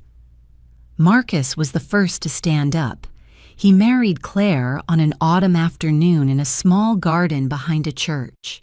A simple, warm ceremony, not flashy, nothing like the grand wedding he once dreamed of with Hannah. Claire wasn't stunningly beautiful or dazzling, but she brought something my family had lacked for a very long time: peace. As I watched Marcus hold Claire's hand under the string lights, his eyes shining in a way I hadn't seen in years, I understood. True happiness sometimes comes after pain, so deep you think you'll never recover. Ben grew faster than I could keep up. He still occasionally mentioned Richard, usually when talking about horses or watching ranch shows on TV, but deeper questions never came. Children sometimes have an odd intuition. They sense what shouldn't be touched, and I, who once feared every potential question, was now grateful for that instinctive silence. Hannah and Richard moved even farther away, to a small town near the New Mexico border. I didn't know how they lived or whether they were happy starting over. I didn't ask. Partly because I didn't want to know, partly because I understood that distance was the best thing for all of us. Everything remained steady. Until that winter morning when I opened my mailbox and found an envelope with no return address. The handwriting froze my heart instantly. Richard. I went into the kitchen and made a cup of tea, my hand shaking so much the water spilled over the rim. Then I sat down, opened the envelope with a letter opener I used only for special occasions. The letter wasn't long, but every line carried a weight I had avoided for 2 years. Mrs. Brooks, if you are reading this letter, then I believe I have found the courage to send it. I do not write to ask for forgiveness. I know I do not deserve it. I only want to say what Daniel never said. Not when he was alive, not in his final days. He did not know how to love in the way a person should love. I stopped reading, just to keep my breath from breaking. Richard continued. Daniel lived his entire life in fear. Fear of being abandoned, fear of being misunderstood, fear that his true self would be seen by the people he loved. That is why he hid me, hid his past, hid even his own weakness, and that is also why he hurt you in ways he probably never understood. I close my eyes seeing Daniel's face, the familiar wrinkles, the hands that once held mine while we watched TV in the evenings. The sense of loss returned, but no longer sharp, just the softened echo of an old sorrow. Then came the most unexpected part of the letter. If things had been different, if we had grown up together, if I had met you before Daniel, maybe we could have been a real family.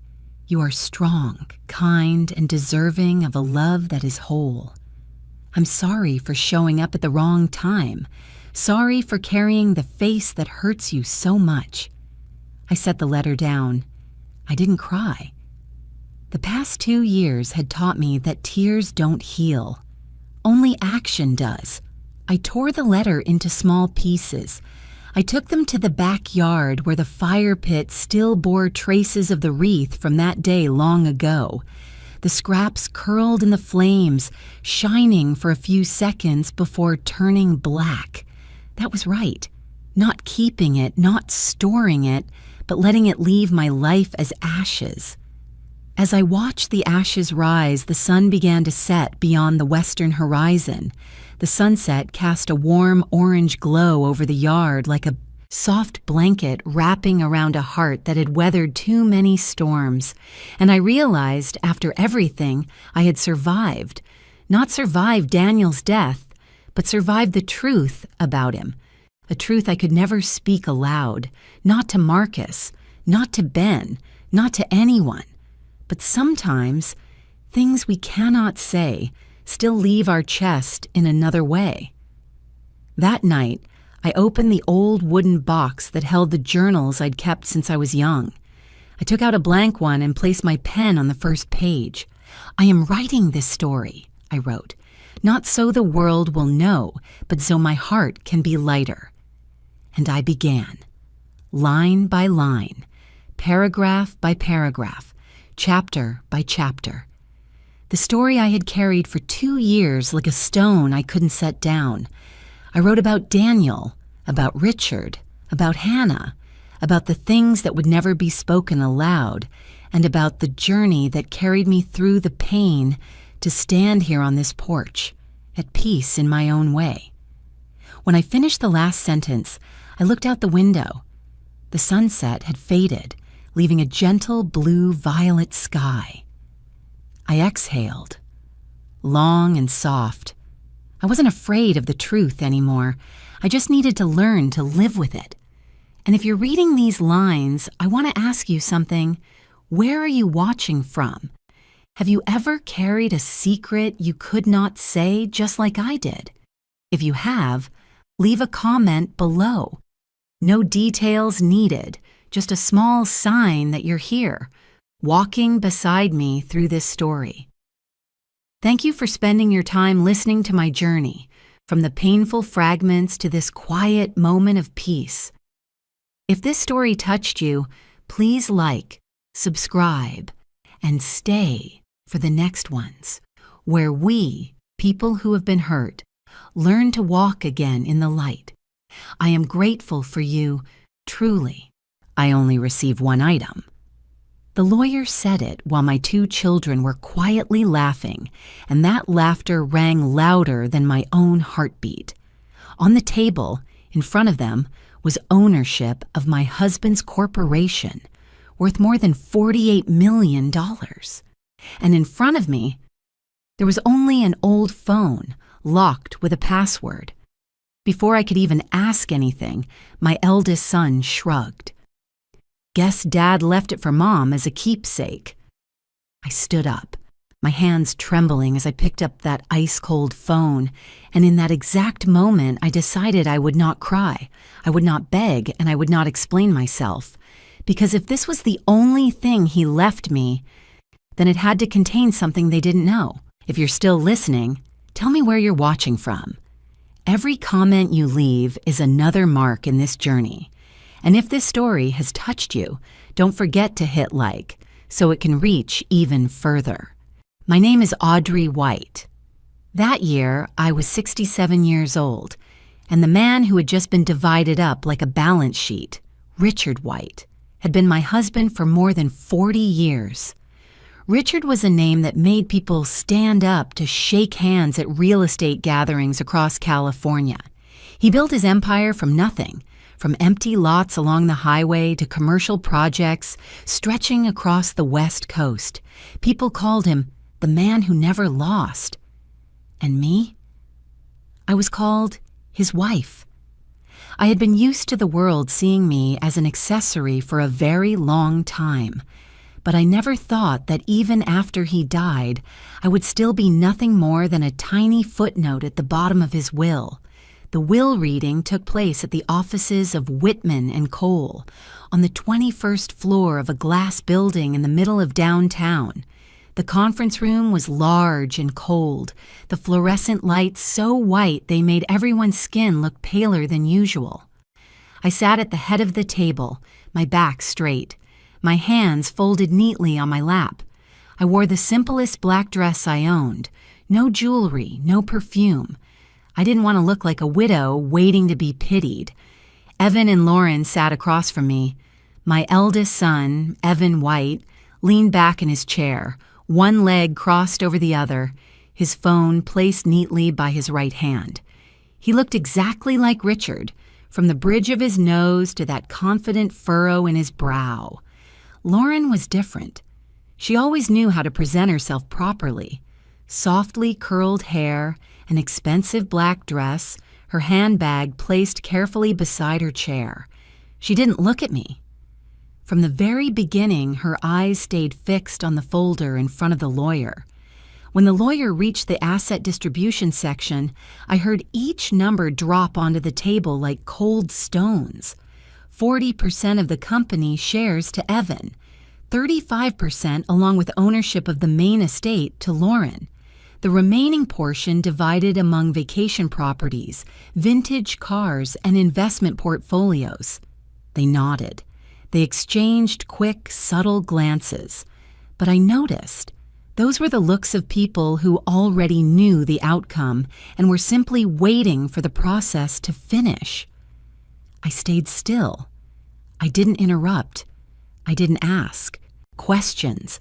I had lived beside Richard long enough to understand one thing. He never did anything without purpose. If he made me wait, then waiting was what I needed to do. Until the lawyer cleared his throat and turned to the final page. And for my wife, Audrey White. In that moment, I heard my heartbeat clearly. Not because I expected money. I was no longer young enough to dream about numbers. But after 40 years together, I believed I deserved at least an explanation. The lawyer paused briefly, as if even he found this part uncomfortable. I leave one item only, my personal phone, stored in the safe in my private office, with one mandatory condition. It must not be forced open by any means. Then silence. 1 second, 2 seconds. And then Evan laughed first. Not a loud laugh, but a short, quiet one, sharp with mockery. Lauren covered her mouth, her shoulders shaking slightly. I looked at them, and for the first time in my life, I saw it clearly. In their eyes, I wasn't their mother. I was excess detail. "It's just a phone," Evan said lightly. Dad really kept his sense of humor to the very end. I didn't respond. I looked at the lawyer instead. He avoided my eyes. "One additional clause," he said quickly, as if trying to wrap things up.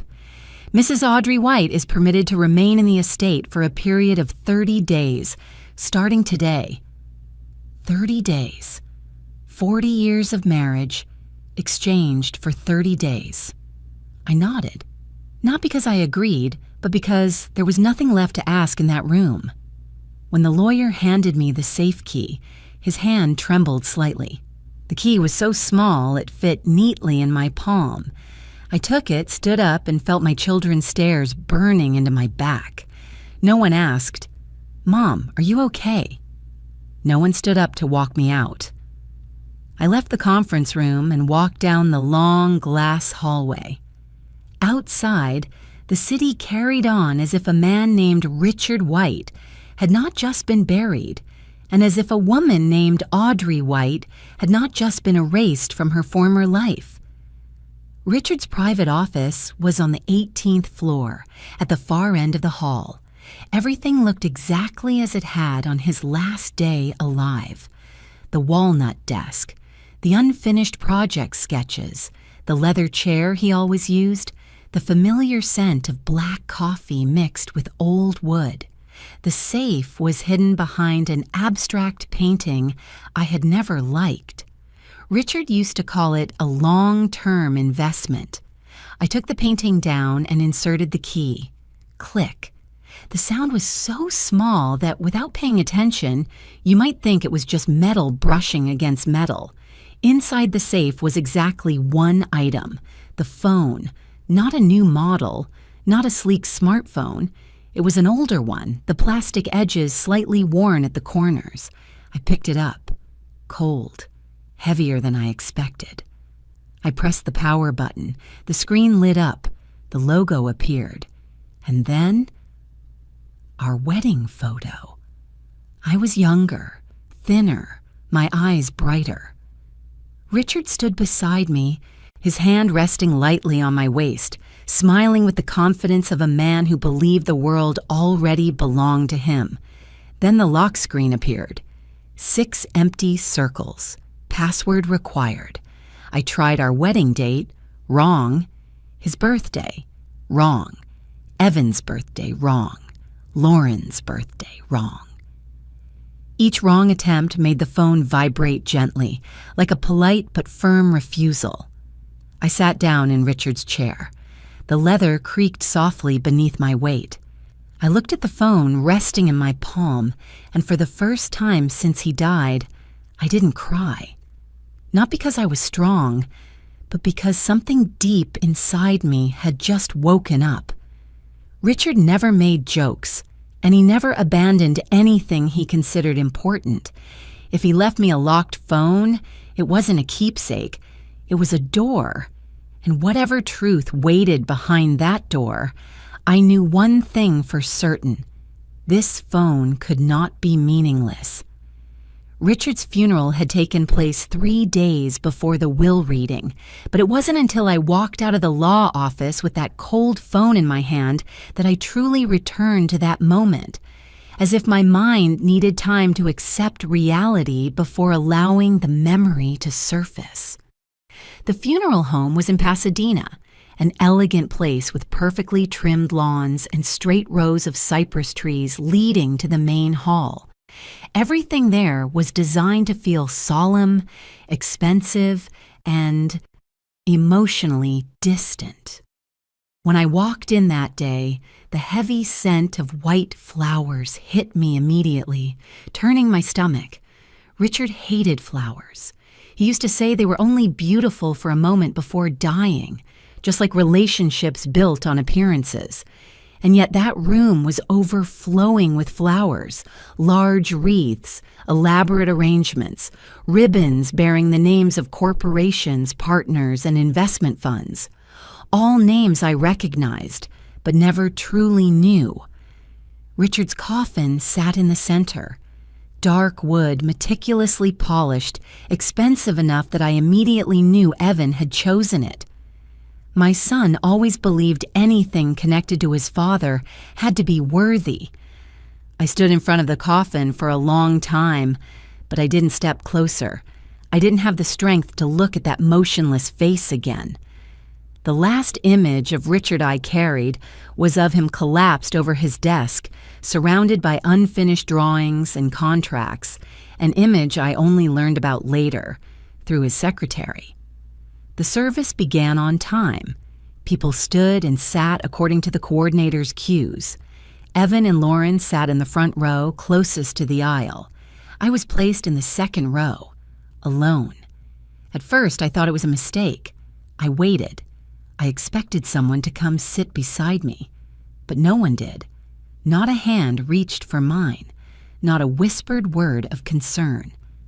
I sat there, my back straight, my hands resting on my handbag, feeling like I had taken someone else's seat.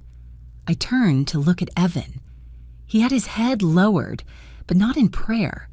His phone rested on his lap, the screen lighting up constantly. I could clearly see names appear and disappear: lawyer, assistant, chief financial officer, bank. Evan nodded, whispered a few words, then ended the call. Lauren wasn't much different. She held her phone with both hands, fingers moving quickly, her focus so intense I knew she wasn't hearing a single word being spoken at the front. I realized that at their father's funeral, my children were working. The officiant began speaking about Richard White, a brilliant businessman, a philanthropist, a visionary. The words flowed smoothly, polished, carefully edited to avoid touching any sharp edges. No one mentioned that Richard worked 16 hours a day. No one spoke about the nights he sat alone in his office, cold coffee beside him, trying to save a failing project. No one mentioned the chest pains he ignored because the work wasn't finished yet. No one spoke of the man who died alone. I listened with an empty heart. The words weren't wrong, but they weren't right either. They were a beautiful summary written to make listeners feel comfortable, not to tell the truth. I sat there, staring at my husband's coffin, and wondered if Richard could hear this. What would he think? He would probably smile politely. Richard was always good at that. When it was time for the family to speak, Evan stood up. He spoke briefly and efficiently, thanked the partners, emphasized that the company would continue according to his father's vision. He didn't mention me once. Lauren didn't stand. She simply lowered her head, placed her hand over her chest for a few seconds, a perfect gesture for the cameras. I wasn't invited to speak, and I didn't stand. I didn't believe there was anything I could say in that room without making things uncomfortable. I had grown used to stepping back for far too long. Throughout the service, the phone in my purse felt like a stone. I didn't have it yet, but that sensation, that weight, had appeared early. I remember gripping the strap of my bag tightly, trying to keep my hands from shaking. I thought about Richard, about the last time we spoke. Over the phone, brief, rushed. He said he'd be home late. I said I'd leave dinner in the oven. We didn't say, "I love you." We'd grown used to saving those words for later. Later never came. When the service ended, everyone stood almost at once, as if an invisible signal had been given. Evan was the first to step into the aisle. He didn't look back at the coffin. Lauren followed, answering her phone as she walked. I remained seated for a few more seconds, watching the room slowly empty, the white flowers still standing there, silent and unfamiliar. I stood up last. No one waited for me. In the reception area outside, people gathered in small clusters. I saw handshakes, polite hugs, whispered conversations about stocks, projects, and the transition period. I saw Evan standing at the center of a group, his expression serious but confident. I saw Lauren smiling softly at a woman I didn't know, her eyes bright in a way I hadn't seen in a long time. No one came to me. I stood beside a small table with coffee and cookies, holding a paper cup I didn't drink from. I felt like a shadow, present but unseen. A few people approached, offering polite condolences. Richard was a great man. You must be very proud. I nodded, smiled appropriately, thanked them. I had done it hundreds of times in my life, smiling when expected, even when empty inside. There was only one moment that truly jolted me awake. I heard Evan speaking with a man near the door. His voice was low, but close enough. "Yes, we'll handle everything quickly. There's nothing to worry about. My father prepared everything already." Prepared. That word lodged itself inside me like a thorn. I looked at Evan, at the way he spoke, the way he stood, the way he showed no sign of having just lost his father. And for the first time, I wondered, had my children been waiting for this day longer than I realized? I left the funeral home alone. The parking lot was wide, the sun harsh, everything painfully normal. I got into my car, closed the door, and sat there for a long time before starting the engine. I didn't cry. I had cried enough in the nights before. Now I just felt tired. A deep exhaustion, not of the body, but of realizing I had been standing in the wrong place for far too long. As I drove away, the funeral home faded in the rearview mirror. Richard's funeral ended like a brief meeting. Efficient, emotionless, nothing extra. And I, the woman who had been his wife, had no place in it.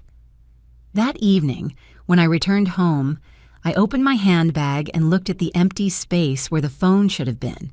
At that time, I didn't yet know I would receive it, but a very clear feeling settled in. Something about all of this was wrong.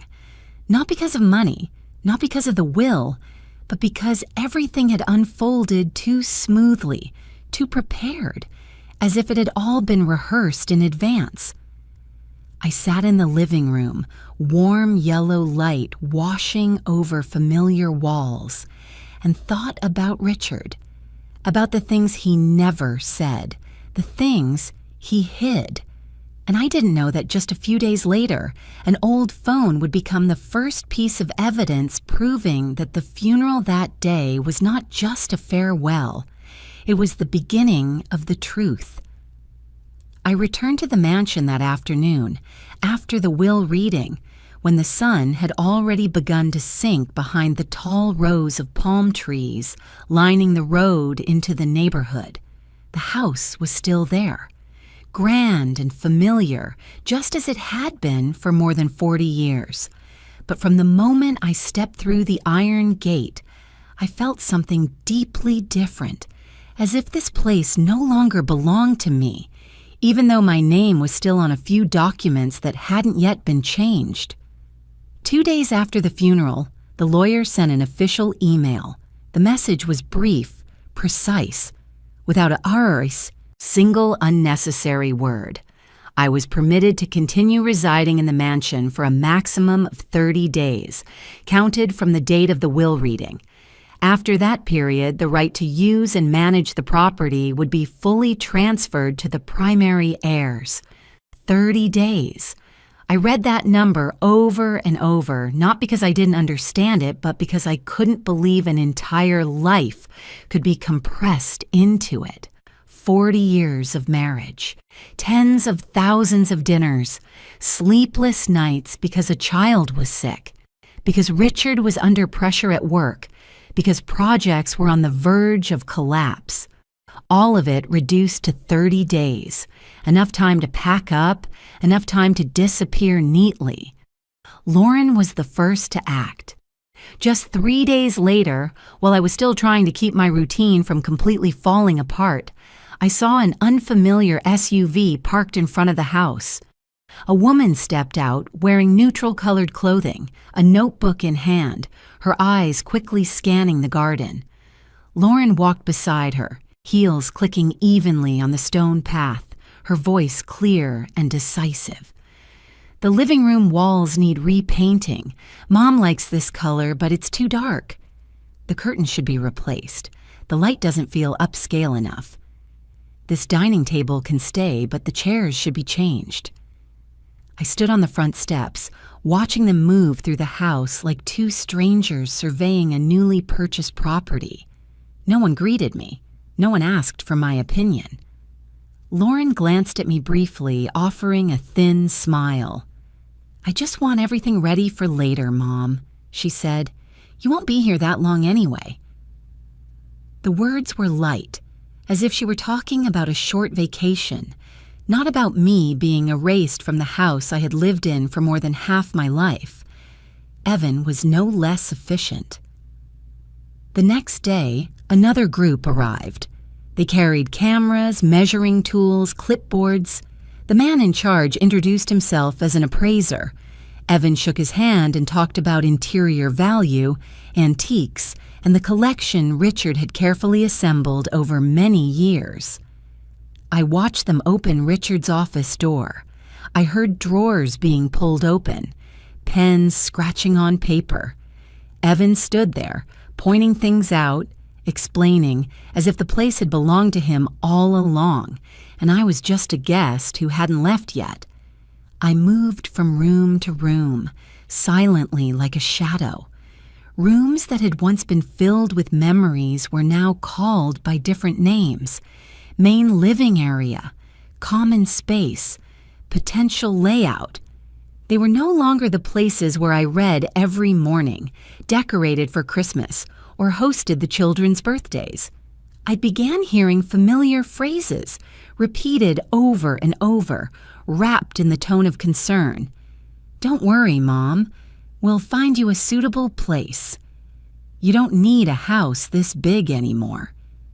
You won't have to worry about upkeep so much." Those words weren't wrong, but they were hollow.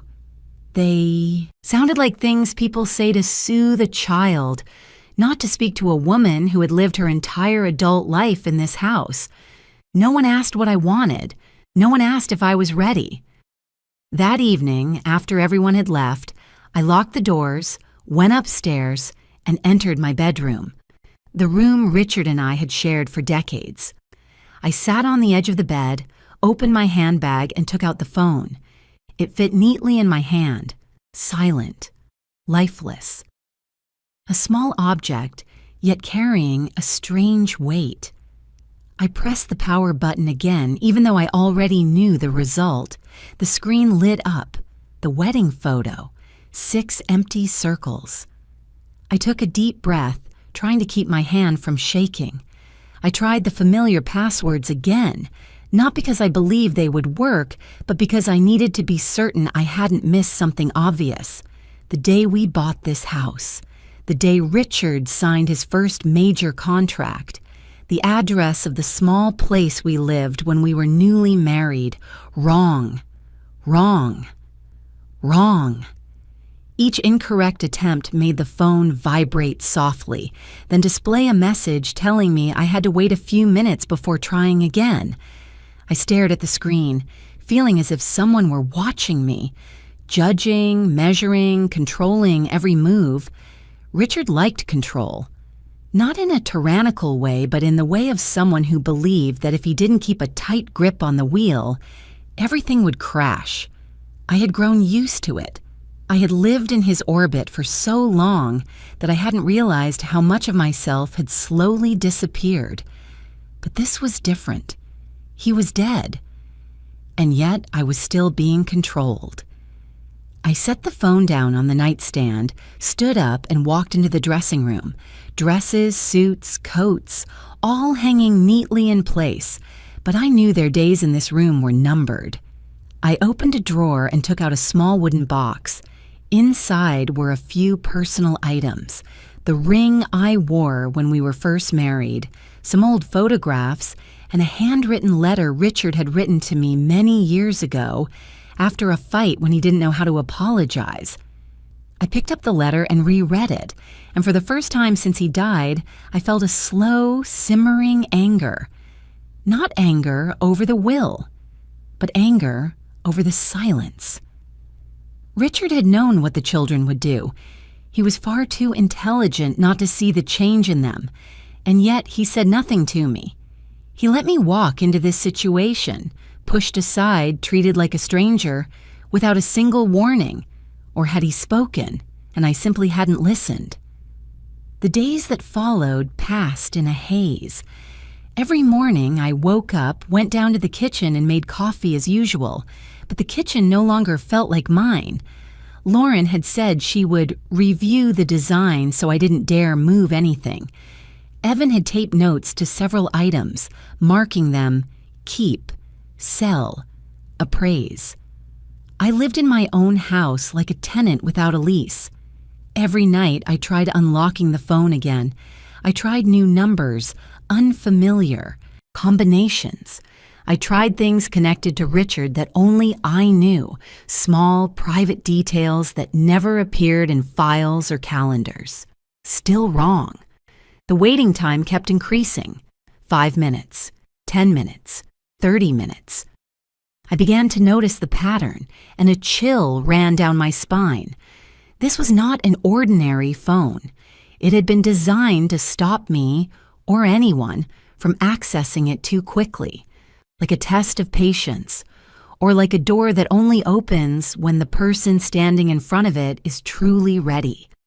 I didn't know what made me angrier, my children's indifference, or the fact that Richard was still controlling everything from beyond the grave.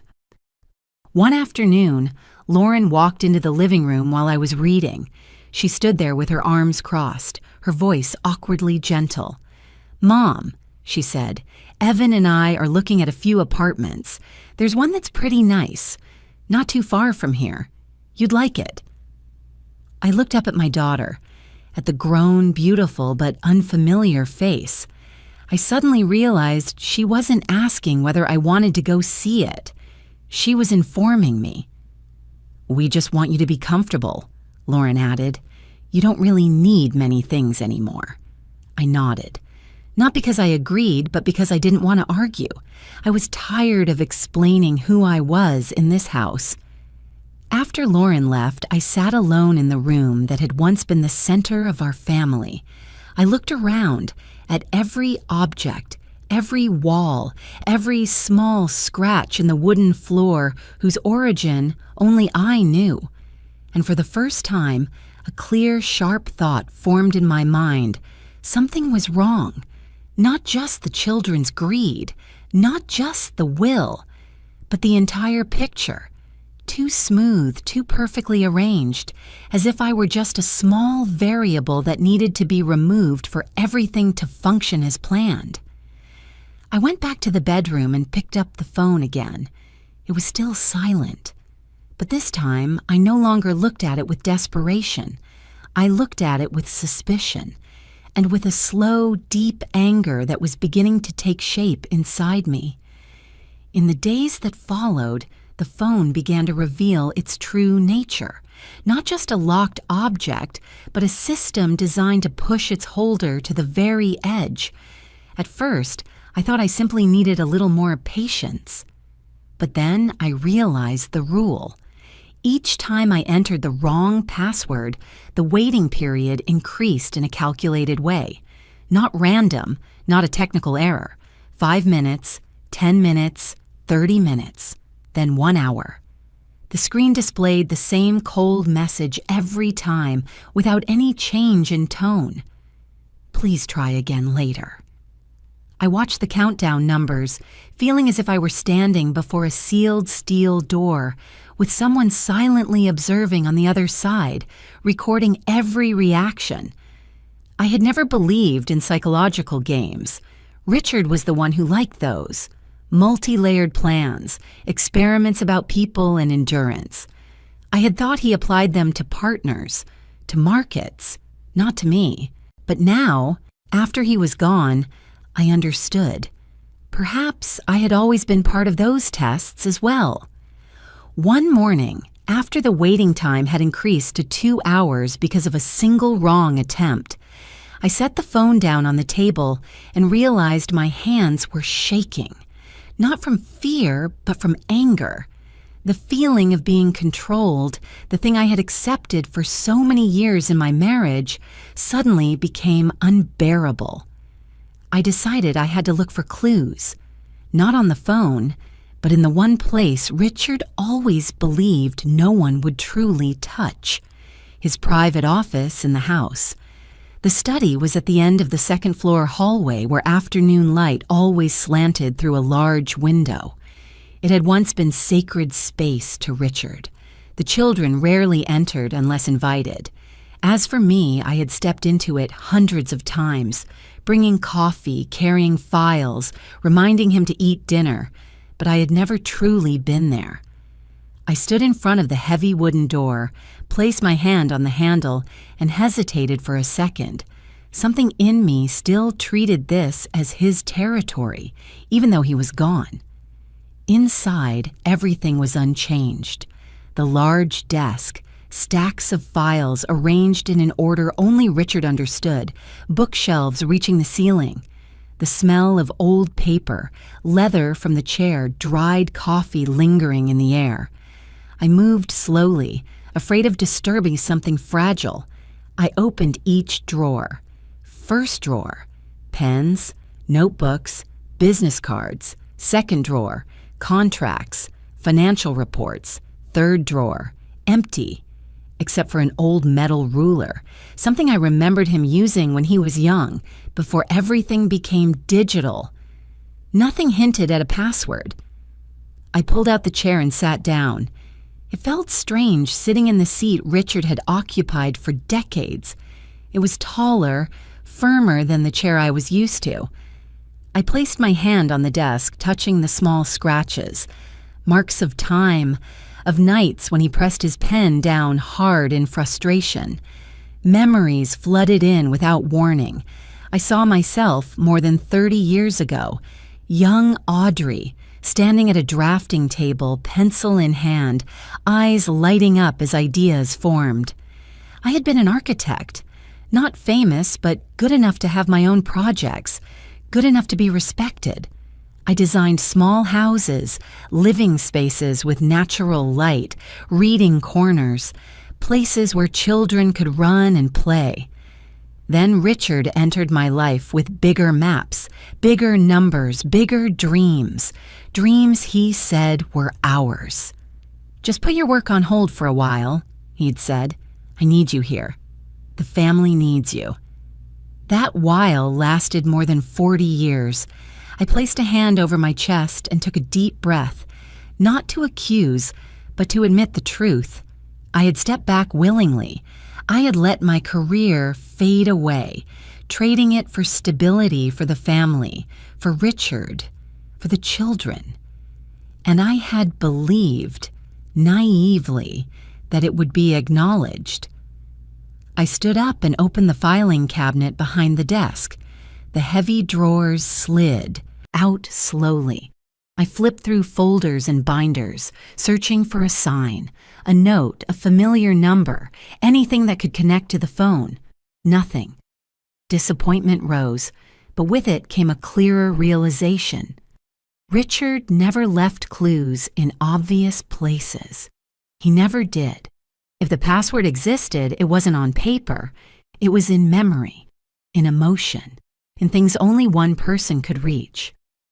I left the study as dusk settled in. Down the hallway, I heard voices and laughter from the living room. Evan and Lauren were there. I hadn't intended to listen, but their voices carried clearly. "She still hasn't packed, has she?" Evan said, irritation in his voice. "She's probably still hoping that phone will save her." Lauren replied, laughing softly. "It's hard to believe Dad left her that thing." Maybe he felt sorry for her. I stood still, my hand against the wall. Each word landed like a slap that didn't require a hand, not because they were cruel, but because they were unconscious. My children weren't deliberately insulting me. They simply no longer saw me as a person with an inner life, with value. I turned and walked back to my room before they noticed I was there. That night, I couldn't sleep. I lay in bed, staring at the dark ceiling, listening to the steady ticking of the clock. Every time I closed my eyes, I saw the phone screen with 6 empty circles. I saw the countdown numbers. I saw my own hand entering the wrong code, over and over again. I sat up at 2 a.m. and picked up the phone, even though I knew I still had to wait. I just wanted it in my hands, as if holding it would give me back some sense of control. But I couldn't control anything at all. The nights that followed were the same. I began suffering from chronic insomnia. During the day, I tried to act normal, but my mind was constantly spinning. Every time I heard footsteps in the hallway, I startled, afraid that Evan or Lauren would walk in and remind me of the 30-day deadline like a silent threat. The phone never left me. I carried it with me when I went into the kitchen, when I sat down to read, when I stepped into the garden.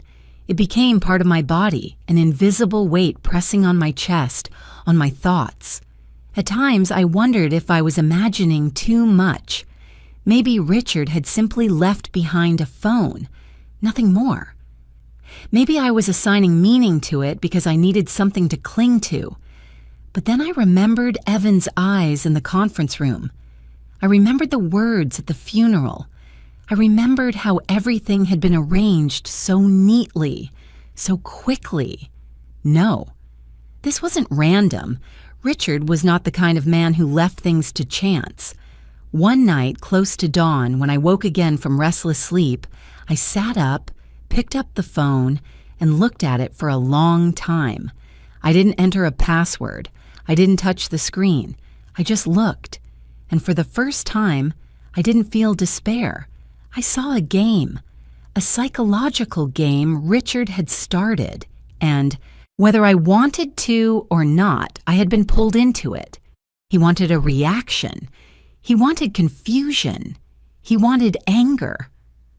The only question was, why? I set the phone down, stood up, and walked to the window. Outside, the sky was beginning to lighten. The palm trees stood silent in the gentle breeze. The house was still asleep. In that dim light, a thought formed slowly but clearly inside me. If this is a game, then I will not quit. And if Richard believed I was strong enough to reach the end, then I will prove him right. The 30th day arrived faster than I expected. That morning I woke very early, even though I had barely slept all night. The pale light of dawn filtered through the bedroom curtains. The room I once thought I would live in until the end of my life. I lay still for a few minutes, listening to the familiar sounds of the house, the soft wind slipping through window cracks, the faint creak of wood under someone's footsteps downstairs. Everything felt the same as always, and that was what made it hurt more. I got up and opened the closet. Most of my belongings had been packed into boxes the day before. Lauren had helped me do it, or rather supervised. She stood with her arms crossed, watching me choose what to keep, occasionally offering gentle reminders. "You don't need to take that, Mom. You can leave this one. The new place is small." The new place.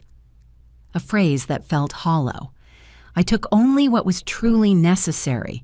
A few simple outfits, some old books, the wooden box of photos, and the phone. The locked phone stayed in my handbag just as it had for weeks. I no longer tried to unlock it every night. The waiting time had grown absurd. I kept it with me only as a reminder that my life did not end here, even if everything around me was trying to prove otherwise. Evan wasn't there that morning. He had gone on a business trip, or at least that was what he said. Lauren walked me to the door. She hugged me quickly, lightly, as if holding on too long might become inconvenient. "Call if you need anything," she said, her voice just gentle enough not to sound cold. "I'm fine," I replied. I stepped outside and stood on the stone steps for one more second. I turned back and looked at the house, the white columns, the garden where I had tended every flower bed, every shrub. 40 years of memories fit perfectly into a single frame, and I had been erased from it in 1 month. No one stood beside me then. The car that took me away, an old sedan Evan had arranged, rolled slowly out of the gate. I didn't look back again. I knew that if I did, I wouldn't be strong enough to go on. The new apartment was less than a 20-minute drive from the mansion, but it felt like another world. The building was old, its gray paint peeling in places. The hallway was narrow, lit by dim yellow lights, smelling of dampness mixed with old food. The elevator creaked as it climbed to the 3rd floor. My apartment had one. Small bedroom, a living room so narrow it barely fit an old sofa and a coffee table. The kitchen was a corner space with a 2-burner electric stove and an old refrigerator that hummed steadily. The window looked out onto the parking lot behind the building, where neon lights reflected off cracked concrete. I stood in the middle of the empty room, suitcase at my feet, and wondered, how did I end up here? Lauren said this place was just enough. I didn't argue. I no longer had the strength to. I set the suitcase down, opened it, and hung a few clothes on the flimsy metal rack. Everything moved slowly, as if my body were trying to adjust to a new rhythm my mind hadn't yet accepted. The allowance Evan promised arrived at the end of the first week, $600. When the bank notification appeared on the ATM screen, I stood there for a long moment. $600 to cover rent, utilities, food, medication. I did the math quickly, a habit from the early days of my marriage to Richard when every dollar mattered. The numbers didn't add up. I started cutting back. First, the medication. I had blood pressure pills I was supposed to take daily. I decided to take them every other day, then once every 2 days. I told myself, I'm fine, it's temporary. Food became simpler too. Bread, canned soup, instant noodles. I ate less. Not because I wasn't hungry, but because I was afraid I would need that money more tomorrow than today. Evenings in the new apartment were quiet in an unpleasant way. There was no rustling wind in the garden, no large clock ticking in the living room. only the sound of cars in the parking lot, a television from the neighboring unit, and the old refrigerator humming like an artificial heartbeat. I called Evan in the second week. The phone rang for a long time before going to voicemail. I didn't leave a message. I called Lauren. It rang 5 times, then stopped. I sent a short text. I just wanted to check in. The message was marked as read, but there was no reply. I sat on the old sofa, the phone on the table, watching the screen fade to black. The feeling of abandonment didn't arrive all at once. It came slowly, drop by drop, like water leaking through tiny cracks until everything was flooded. In the 3rd week, the allowance dropped to $400.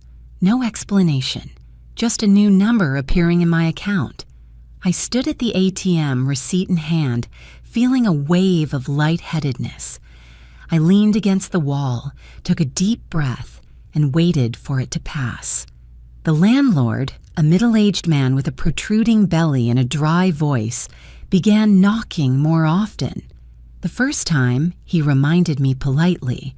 The second time, his tone grew firmer.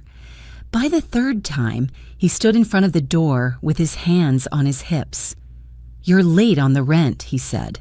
"I know," I replied. "I'm waiting for my children to send the money." "I don't care where it comes from," he said. "I just need it in full and on time." When the door closed, I slid down to the floor, my back against the thin wooden door. I closed my eyes, forcing myself not to cry. I didn't want to cry in this apartment.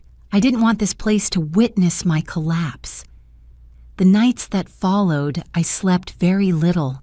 When I did sleep, I dreamed I was standing in the old mansion, but every door was locked. I held the phone and entered the password, but the numbers dissolved beneath my fingers. I woke up in the dark, heart racing, cold sweat soaking my back. I stopped calling Evan and Lauren, not because I didn't need them, but because I understood. Those calls led nowhere. They only made me feel smaller, weaker. One afternoon, as I counted the remaining money in my wallet, I realized I had hit bottom. Not because I was running out of cash, but because I had started considering things I had never thought about before.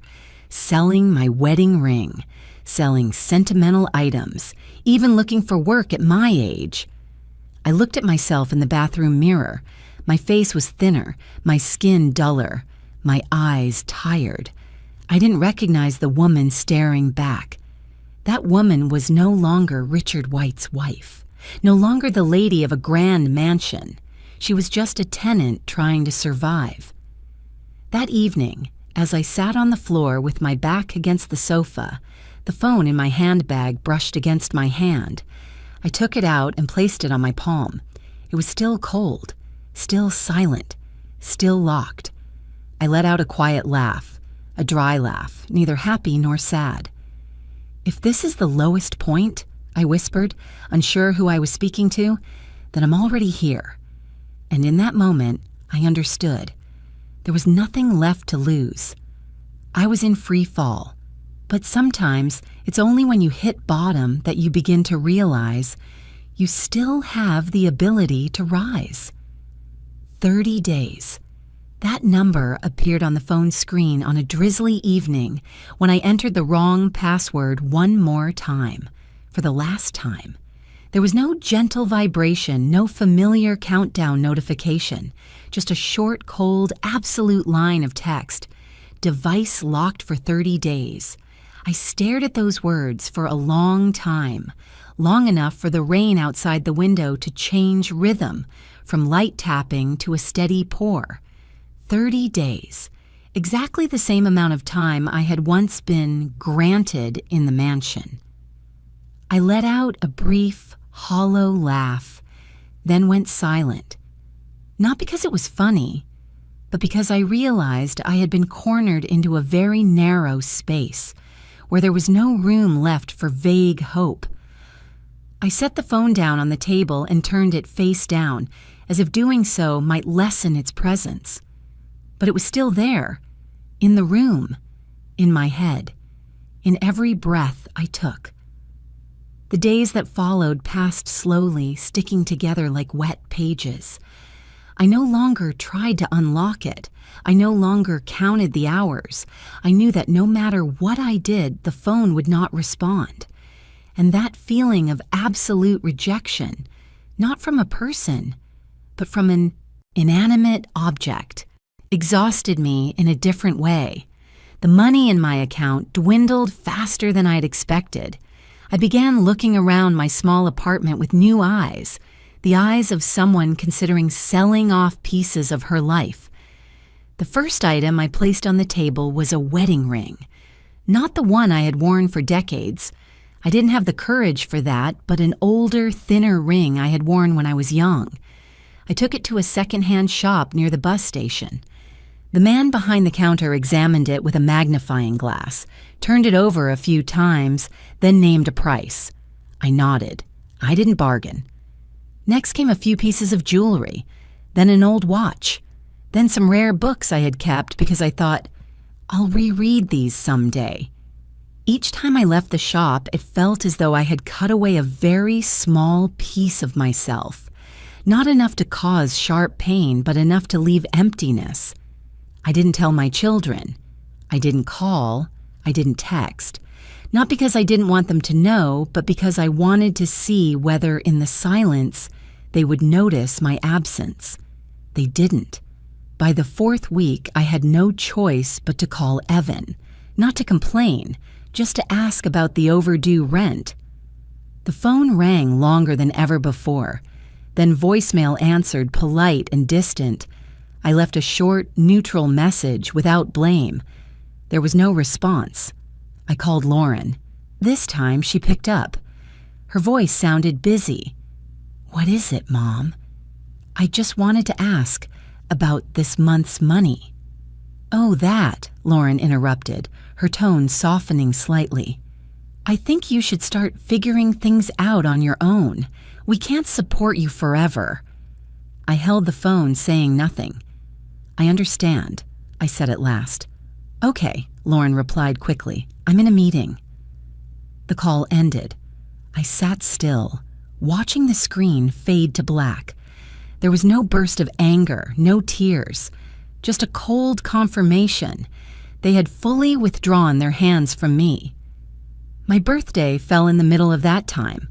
I woke up that day like any other. No flowers, no card, no phone call. I made myself a weak cup of coffee and sat by the window watching rain fall on the parking lot. I remembered past birthdays. Richard usually gave me a small, understated gift, a book, a pen, a quiet dinner. This year, there was nothing. I didn't celebrate. I didn't remind anyone. I went out and bought a small cake from a nearby shop. I ate it alone, cutting it into 2 pieces out of old habit, then realizing I only needed one. I put the other piece in the refrigerator, not knowing why. That evening, I sat on the living room floor with my back against the sofa, the phone placed in front of me, locked, silent, like a door that had decided not to open. I closed my eyes.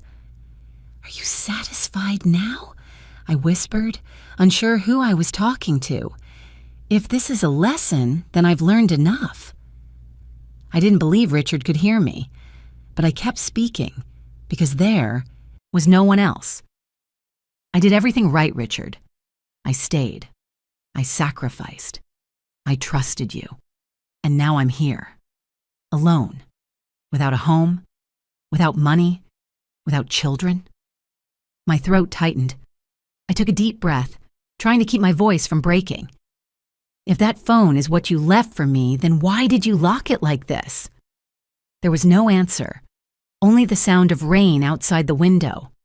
In the days after my birthday, my body began to react.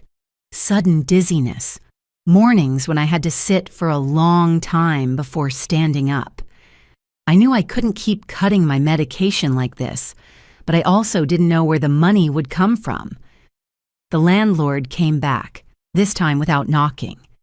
He waited for me in the hallway, arms crossed. "If you don't pay by this week," he said, "I'll send a formal notice." I nodded. I didn't argue. I didn't beg. I had already used up all those words. That night, I sat on the bed for a long time, staring at the locked phone on the nightstand. I didn't touch it. I just looked. And for the first time, a very dangerous thought appeared. Should I give up? Not giving up in a dramatic sense, but letting go.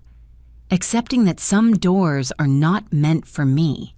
Accepting that 40 years of living for others have led me to an ending like this. I lay down and turned my face toward the wall. Tears came, but not violently. They were quiet, warm, soaking into the pillow. I didn't try to wipe them away. And then, when I thought I had hit bottom, when everything inside me settled into something close to emptiness, something very small happened. Not on the phone, not from my children, but from me.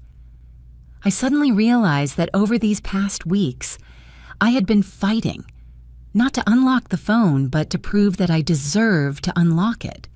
I had tried to remember, to guess, to struggle, as if I needed to pass some kind of test in order to be allowed to keep living. That thought made me sit up straight. "No," I said softly, for the first time with a strange certainty. "If this is your game, then I'm not playing by the old rules anymore." I didn't know what that meant. I had no plan, no money, no guarantees, but in that moment, in the middle of the small apartment, in the middle of despair, I felt a very subtle shift, like the air before a heavy storm suddenly thickening. I picked up the phone, not to unlock it, just to hold it. And for the first time in weeks, I didn't beg it. I simply whispered, not like a plea, but like a very quiet challenge. "If you still have something to say, then it's time." Outside, the rain stopped. Inside me, something, very slowly, very deeply, began to turn. I don't know why I picked up the phone at that moment. There was no warning sign, no clear thought, just a very light impulse, like when your hand reaches out to catch something that's about to fall before your brain has time to give the command. I sat on the edge of the bed, the room so silent that I could hear the faint metallic sound as my fingernail brushed against the edge of the device. The screen was still black. I pressed the power button. The light came on slowly, unhurried, as if it, too, were deciding whether it should respond to me. The logo appeared, then disappeared. The old photo showed up, the photo of Richard and me taken many years ago on an autumn afternoon. I was younger, my hair longer. He was standing slightly angled toward me, his hand resting on the back of the chair. I had looked at this photo dozens of times over the past weeks. It no longer hurt the way it once had. It was just a memory, frozen in place. The familiar words appeared. "Enter passcode. 6 empty circles." I didn't think. I didn't review the numbers I had already tried. I didn't repeat dates, milestones, painful or happy memories. I didn't try to remember. I just let my hand move. My thumb touched the screen, pressed the first number, then the second. A slow, steady rhythm without hesitation. I wasn't counting. I wasn't looking. I was simply following something very deep, very vague, like a memory that didn't live in my head, but in my body. When I pressed the final number, I still didn't look up. Then, very softly, a sound appeared. Not the error tone, not the familiar gentle vibration of rejection, but a small click, almost impossible to hear, like an old lock finally deciding to turn. I lifted my head. The circles lit up. The screen flickered once, and then it opened. For a second, I didn't understand what was happening. I just stared at the screen, my mind empty, my heart pounding so hard I had to place a hand on my chest. I had grown so used to failure that when the opposite happened, my brain couldn't process it in time. It opened. The phone, the thing that had been silent, sealed, cold for weeks, was open in front of me, calmly, without fanfare, as if it had simply been waiting for this exact moment. I didn't touch the screen right away. I was afraid that if I did, it would disappear. I was afraid this was just a glitch, a brief mistake. I breathed slowly until my heartbeat settled, then finally placed my finger on the glass. The home screen appeared. It didn't look like any phone I had ever used. No social media, no news, no entertainment apps. Just a few simple icons arranged neatly. And right in the center, more prominent than all the others, was a folder. The folder was named Audrey. I froze. Not my files, not documents, not some generic label, but my name, my full name. No abbreviation, no explanation. I raised my hand to my mouth, not out of shock, but because of a strange feeling, like someone had just spoken my name out loud in an empty room. I tapped the folder. It opened almost instantly, without delay. Inside was a long list of files. They were numbered neatly from top to bottom. No poetic titles, no explanations, just plain text. File 01, File 02, File 03. I tapped the first file.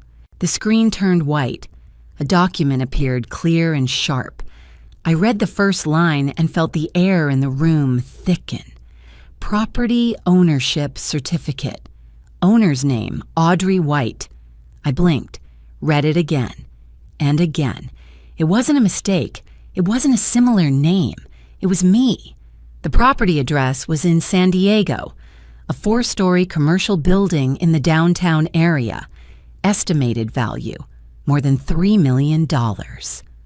I sat completely still. My hands began to shake. Not the kind of shaking from cold, but the kind that comes when your brain is struggling to catch up with what your eyes have just seen. I scrolled down. The signature at the bottom, the notarization, the date. Everything was legal, complete, no room for doubt. I backed out and opened the second file. Another property. This one was an apartment complex in Portland. More than 20 units. Owner's name, Audrey White. Value, nearly $3 million. The third file. An industrial warehouse in Nevada. The fourth file. A commercial plot of land in Arizona. I opened file after file, like someone flipping through a book they didn't realize they had been writing all along. Every page was a direct blow to my old understanding of my own life. Every property was in my name, not joint ownership, not authorization, full ownership. I don't remember how many files I opened. I only know that at some point, my hands were no longer steady enough to hold the phone. I set it down on the bed, then picked it up again, afraid that if I looked away for too long, everything would vanish. I started adding the numbers in my head. 3 million. 2.8 million, 1.4 million, 4.5 million. The numbers stacked on top of each other, crossing 10 million, then 20, then 30. I stopped when I realized I was no longer clear-headed enough to continue. More than $40 million. Not on paper promises, not future possibilities, but real assets, real properties. Things that still existed out there, still generating income, still standing firm. While I had been sitting in this small apartment, eating dry bread and counting every dollar, I leaned back, my spine against the headboard. The ceiling slowly spun above me. I closed my eyes, not to avoid seeing, but to feel. Richard had done this, not in 1 year, not in 2, but over many years. Some of the properties had been purchased 8 or 9 years earlier. There were notes about rental income, cash flow, regular deposits. Everything had been recorded carefully, quietly, without display, like an underground current, existing alongside the life I thought I knew. I opened the phone again and scrolled further down. A summary table appeared, income being transferred regularly into a bank account. Account holder's name, Audrey White. I had never opened that account, but the signatures, the paperwork, everything was mine. I laughed, not a joyful laugh, but a laugh released from overwhelming shock.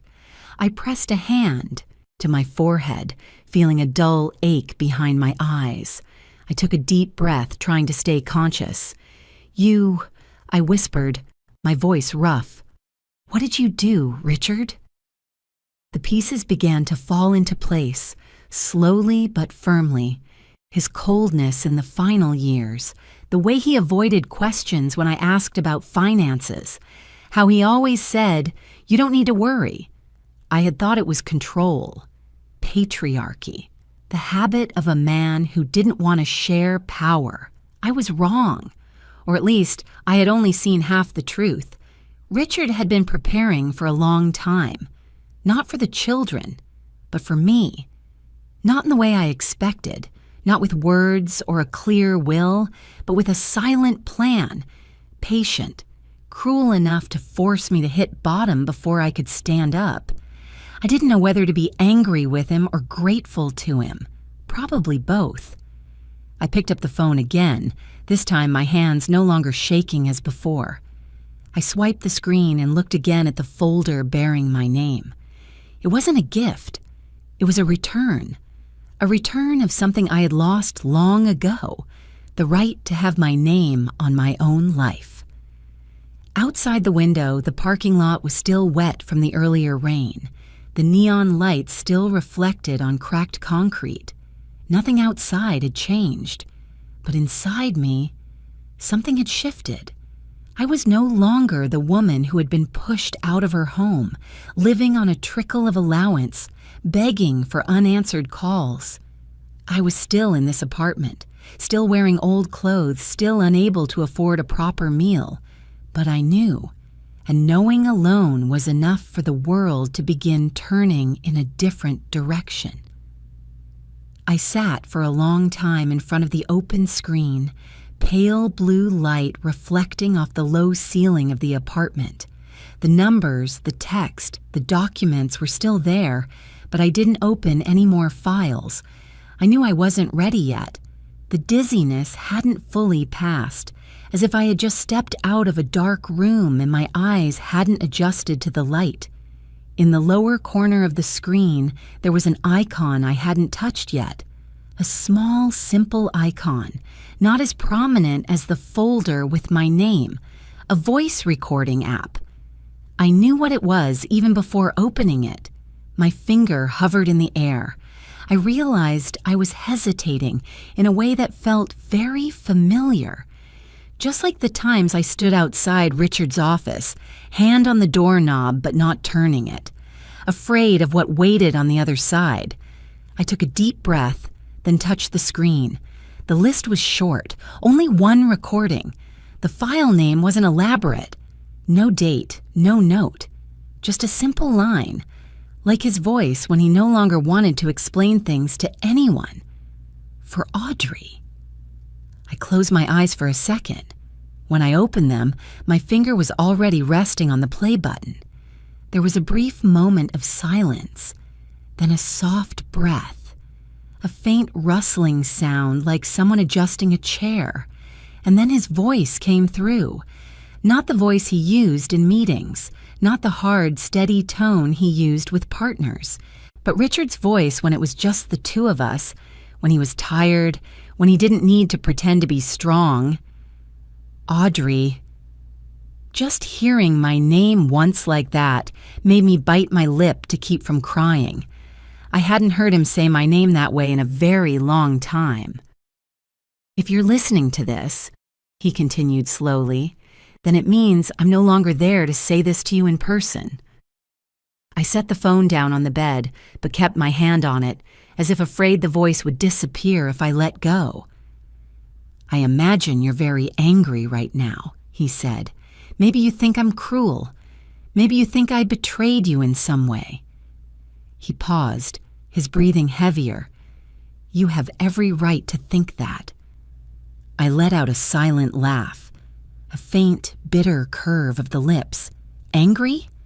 I had already passed that stage. What I felt now wasn't sharp.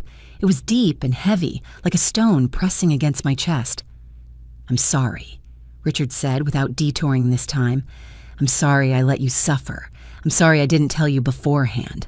I'm sorry I made you feel abandoned." I closed my eyes. His words fell slowly, not rushed, as if each sentence had been carefully chosen.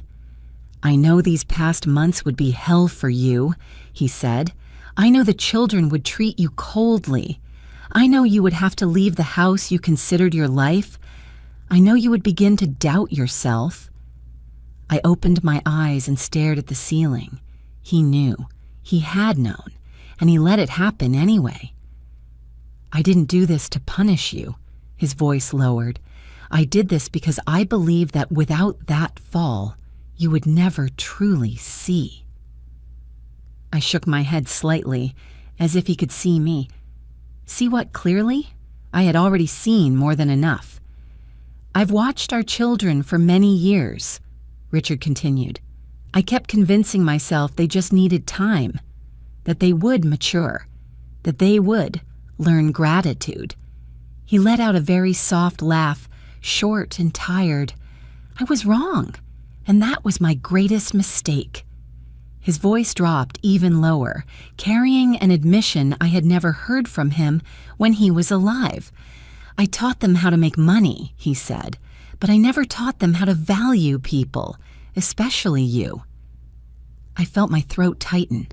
I wanted to argue, to say that he shared responsibility for that he had let me step back for far too long. But I stayed silent. I let him speak. "I know that if I had told you about those assets while I was still alive," he continued, "I know exactly what you would have done." He didn't need to say more. I knew. I had always known. I would have suggested sharing them with the children. I would have worried. I would have questioned whether I deserved them. I would have once again put other people's needs first. "I couldn't let that happen," Richard said. "Not because I didn't trust you, but because I trusted you too much." I laughed, this time out loud. A small, fractured sound. "I needed you to see them with nothing left to hide," he said. "I needed you to see who Evan and Lauren truly are, not through the role of a self-sacrificing mother, but with your own eyes." He paused. The silence stretched longer. When he spoke again, his voice was slow and firm. "That phone was not a joke, Audrey. It wasn't a memory test. It was a door." I held my breath. "The passcode isn't in dates," he said. "It's not in numbers anyone could guess. It's in the place you abandoned a long time ago." I remembered the moment my hand had moved on its own, without thought. A memory not stored in my head, but in my body. I understood. "The day that phone opens," he continued, "won't be the day you become rich. It will be the day you become free." His voice softened, the way it used to late at night, when the world outside had gone to sleep. "I set that timing to coincide with your 70th birthday," he said, "not because of the number, but because I wanted you to step into the next part of your life as yourself." 70 years old. I looked down at my hands, the wrinkles, the age spots. I had thought 70 was the end, a period, a closing chapter. Richard had thought differently. "I know you'll be angry," he said, his voice heavier, "and you have every right to be. I accept that, but I hope that when the anger fades, you'll understand that I did this because I believed in you more than anyone." I raised my hand to cover my mouth. Tears fell, not in a rush, but quietly, like water finally finding a way out. "That phone," he said, is not something I left for you." I shook my head slightly. "It's something I returned to you." His breathing sounded one last time, then the recording ended. The screen fell silent. My small room sank into stillness, broken only by distant cars in the parking lot. I sat there for a long time. I didn't replay the recording. I didn't open any more files. I let his words settle, little by little, like sediment sinking in a glass of water after being stirred too hard. I was angry, and I understood. Angry that he had let me go hungry, humiliated, alone. Angry that he had decided for me once again, even if his intentions were good. But I was also awake now. I had seen my children clearly, more clearly than ever before. And without those months, I might have gone on deceiving myself. I picked up the phone and placed it neatly on the table. I didn't call anyone. I didn't announce anything. I didn't ask for advice. I didn't tell Evan. I didn't tell Lauren. I didn't even call a lawyer. I chose silence, not out of fear, but because for the first time in my life, I understood that silence could be an active choice, not submission. I didn't need them to know what I now knew. Not yet. I stood up and opened the window. Cool night air flowed in. I took a deep breath and felt my chest open. Somewhere inside me, something had ended, and something else, very slowly, very steadily, was beginning. I remained by the window long after the recording ended, not because I needed more air, but because I needed time to accept that what I had just heard was real. Richard was gone, but he hadn't vanished. He had only changed the way he existed, from a man of flesh and bone into a chain of carefully calculated decisions, revealing themselves layer by layer. When I returned to the table, the phone was still there, quiet, as if it had never kept me awake night after night. The screen was dark, but I knew that inside it an entire world was waiting for me to step in. I touched it lightly to wake it again, not out of curiosity, but because something Richard had said wouldn't let go of me. "You are never alone. If not the children, then who?" I opened the contacts. The list was so short it made me freeze. Not 10 numbers, not 5, just one name, Thomas Reed. No photo, no notes, just a name and a phone number with a familiar California area code. I repeated the name in my mind, and old memories began to stir. Thomas Reed, Richard's close friend, a man I had met only a few times at polite, obligatory dinners, quiet, always impeccably dressed, never flashy, a lawyer, but without the coldness I had seen in others in that world. Thomas always kept his distance, courteous, but his eyes were constantly observing, like he saw things others overlooked. Richard rarely spoke about him. Only one sentence repeated whenever I asked about complicated legal decisions. "Thomas is the man I trust most." I stared at the number for a long time. Call or don't call? Part of me wanted to remain silent, to keep this secret to myself just a little longer, like a small flame newly lit. I was afraid that opening the door too soon would let the wind blow it out. But another part of me, the part learning to stand upright again, understood that I couldn't do everything alone. Not now. I pressed call. The ringing sounded steady, unhurried. I counted in my head. 1, 2, 3. I almost thought no one would answer. Then, on the 4th ring, a deep, warm male voice came through. "Audrey." Not hello, not who's calling, but my name, spoken as if he had been waiting for this call for a very long time. I swallowed. "You are Thomas Reed?" "Yes," he said. "I've been waiting for you." Not waiting. Waiting. Those words are different, and Thomas knew that. I'm not sure where to begin," I said. "You don't need to," he replied. Richard told me this call would come at the right time. I closed my eyes. You know everything? I know what I need to know, Thomas said calmly, and I know what you've been through. I didn't explain. I didn't complain. There was no need. He didn't ask, and I didn't want to speak. There was a strange, shared understanding in that conversation, as if any explanation would be redundant. The assets on the phone, they're all real? I asked, even though I already knew the answer. Completely real, Thomas replied without hesitation. All documents are legal, notarized, carefully managed, and most importantly, everything is in your name. I took a deep breath. And the cash flow? Still running, he said, for many years now. I leaned back in my chair. The small apartment suddenly felt so quiet I could hear my own heartbeat.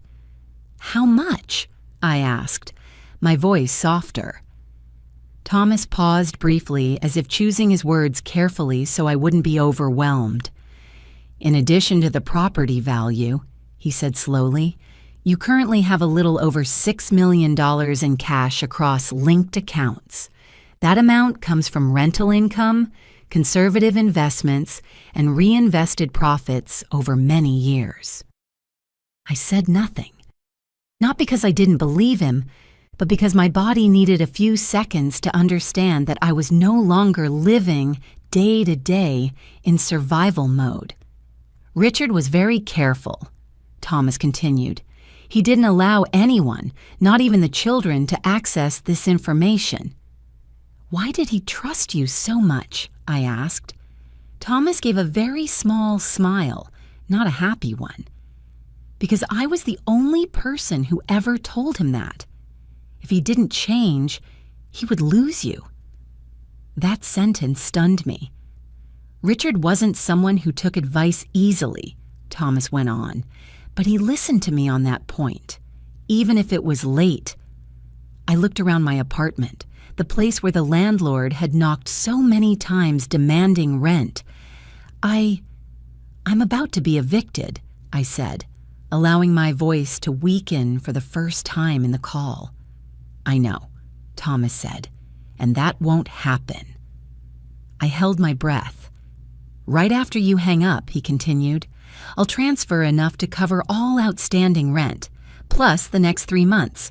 Your landlord will receive the money within 24 hours. You don't have to, I began. This isn't help, Thomas interrupted gently. This is your right. I'm just the one carrying it out. I closed my eyes. The pressure in my chest, the weight that had sat there for weeks, suddenly eased. But there is one thing, Thomas said. Richard was very clear about this. I opened my eyes. What is it? You can't act publicly, he said. Not yet. You don't tell the children. You don't tell the family lawyer. You don't tell anyone except me. I understood immediately. Until my birthday, I said. That's right, Thomas replied. He wanted everything to happen at the right time. I let out a small smile. That was always him. Thomas was silent for a moment. And he wanted you to have time to prepare, he said, not with paperwork, but with yourself.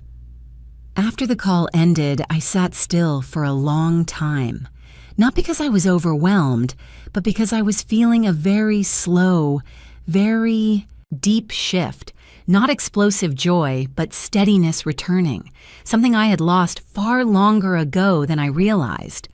I began to prepare, quietly. No luxury shopping, no moving. I simply started caring for the basic things I had neglected. I took my medication regularly again. I ate full meals. I walked every morning around the neighborhood, letting the early sunlight touch my skin. I bought a few new outfits, not expensive, but well-fitting, neat. I looked at myself in the mirror a little longer, not to find flaws, but to become reacquainted with myself. With each passing day, I felt my back straighten, my steps grow steadier, my eyes no longer avoided other people's gazes. I still lived in that apartment. I still walked through the narrow hallway, still greeted the elderly neighbor next door.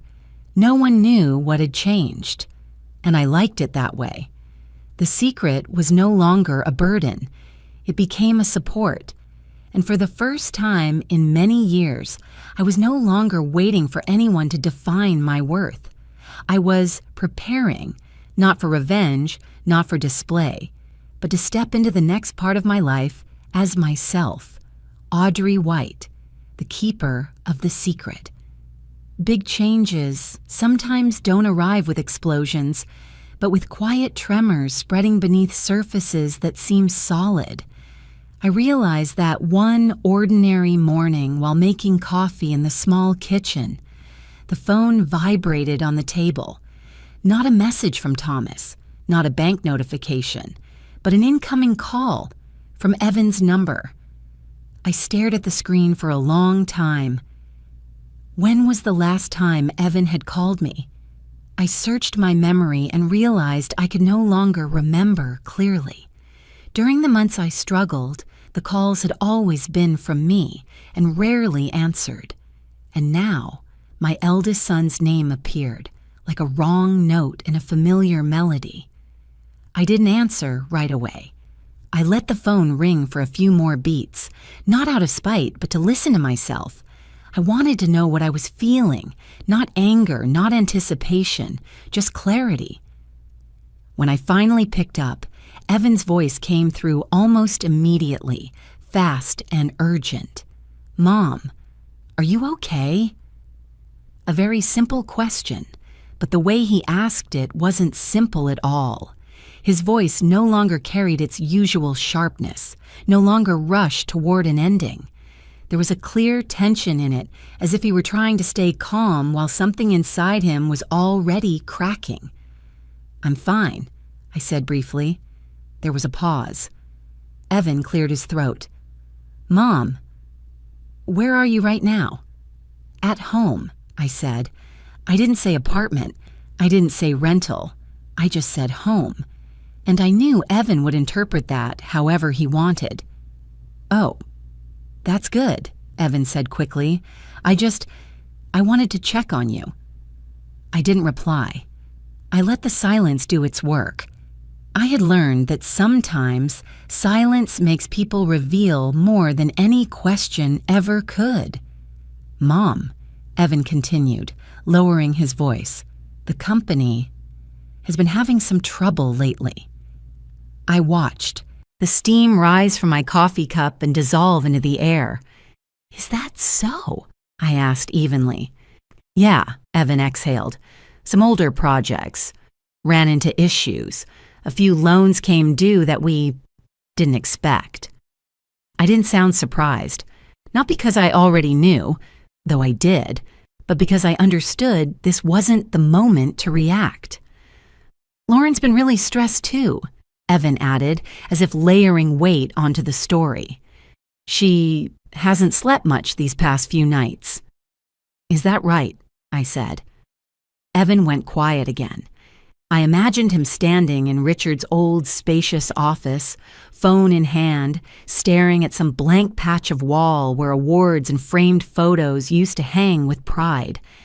"Mom," Evan said, slower this time, "we thought maybe you should know what's going on." I smiled very slightly. "No." A word that sounded considerate, but beneath it lay a very familiar probing. "What do you think I could help with?" I asked. Evan hesitated. Just a brief moment, but enough for me to hear the panic slipping through the cracks of his carefully controlled voice. "I mean, you were Dad's wife," Evan said.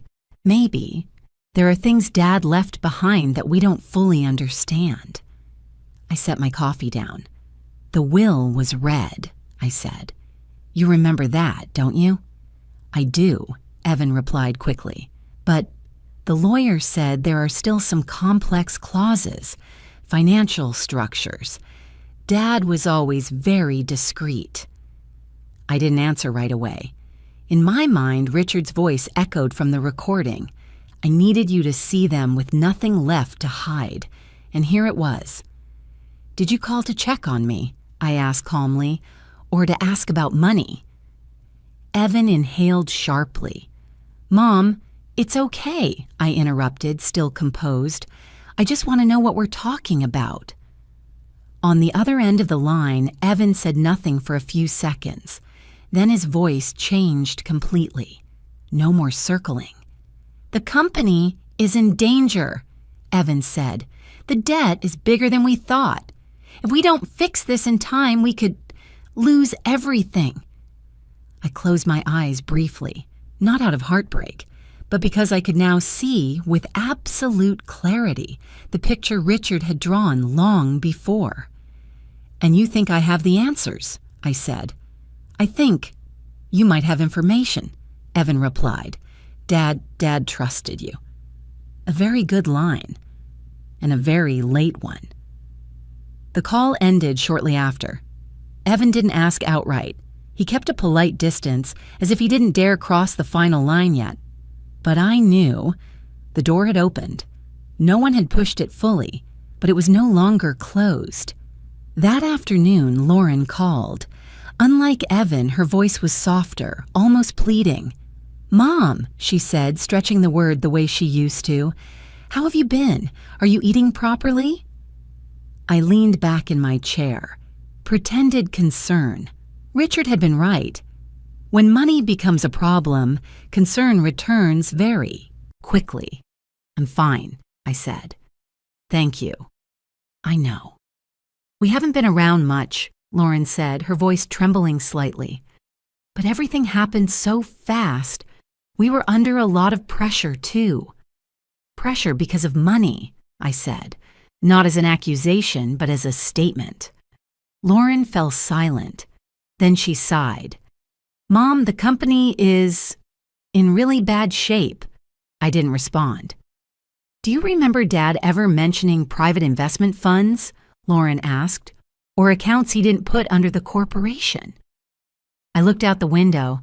The sunlight that day was pale, neither harsh nor sad.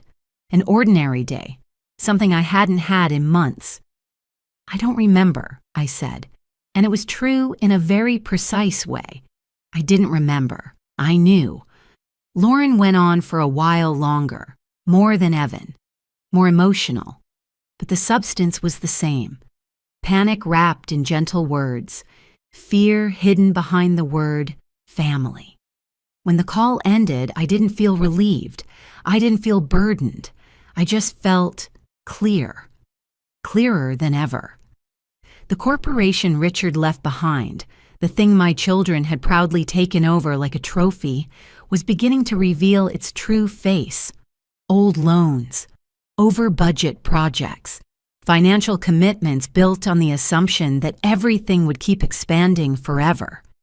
Richard had left them a large ship, but he had also left it with a hull full of cracks. And now, as water began to pour in, Evan and Lauren panicked and turned back to look for the person they had abandoned on shore. I sat there in my small apartment, listening to the ticking of the wall clock. Each passing second was a tiny shift in the balance of power.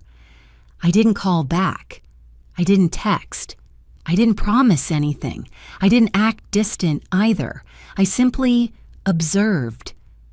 I observed the way my children's voices trembled when they mentioned money, the speed with which they remembered me once things began to fall apart, the way, "How are you, Mom?" was followed almost immediately by, "Do you remember what Dad said?"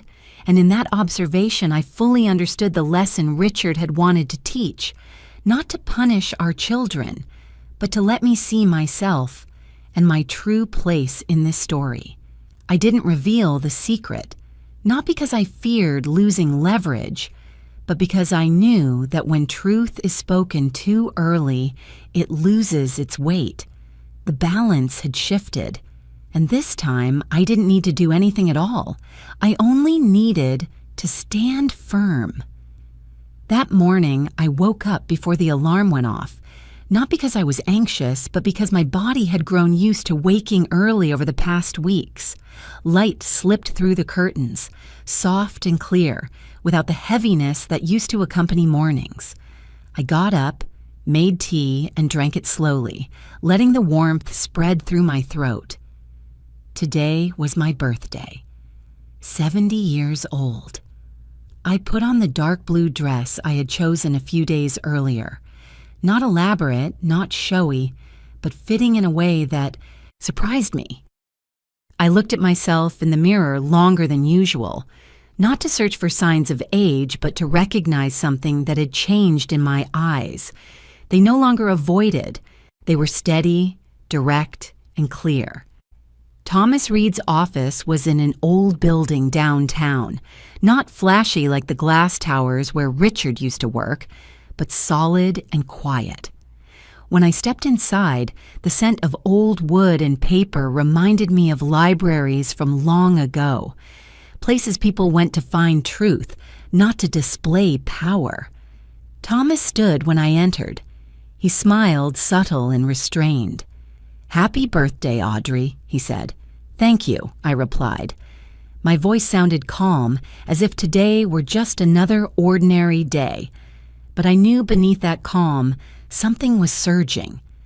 Evan and Lauren were already there. Both sat on the opposite side of the long table next to the family lawyer. Evan looked more worn than the last time I'd seen him. Tie loosened, dark circles under his eyes. Lauren maintained her usual polished appearance, but her hands on the table kept tightening and releasing, an uncontrollable habit. When I sat down, no one spoke. I noticed my children's gazes had changed. The quiet contempt was gone, but it wasn't respect yet either. It was caution, the kind that appears when people are no longer sure they hold the advantage. Thomas opened his briefcase. "Let's begin," he said evenly. "Today, according to Richard White's instructions, the remaining asset structure will be fully disclosed." Evan leaned forward. Lauren held her breath. "For many years," Thomas continued, "Richard White built two parallel systems of assets, one public, the corporation you are currently managing, and one independent, privately managed." He slid the first folder toward me. "All properties listed here, commercial buildings, rental apartment complexes, industrial warehouses, are owned by Audrey White." Lauren let out a very small sound. Evan froze, his eyes locked on the pages. Thomas went on. "The current estimated value of this real estate portfolio is over $40 million. The air in the room thickened. I didn't look at my children. I looked at the edge of the table where light reflected in a thin, straight line. I focused on my breathing, steady, unhurried. Thomas placed a second folder down. In addition, linked accounts, including accumulated cash from rental income and conservative investments, currently total over $6 million. Evan swallowed hard. Lauren raised a hand to cover her mouth, then lowered it, as if afraid of appearing weak. "And this," Thomas said calmly, "is the final part." He opened the thickest folder. "An independent investment structure established many years ago. Current estimated value, approximately $68 million. Sole owner, Audrey White."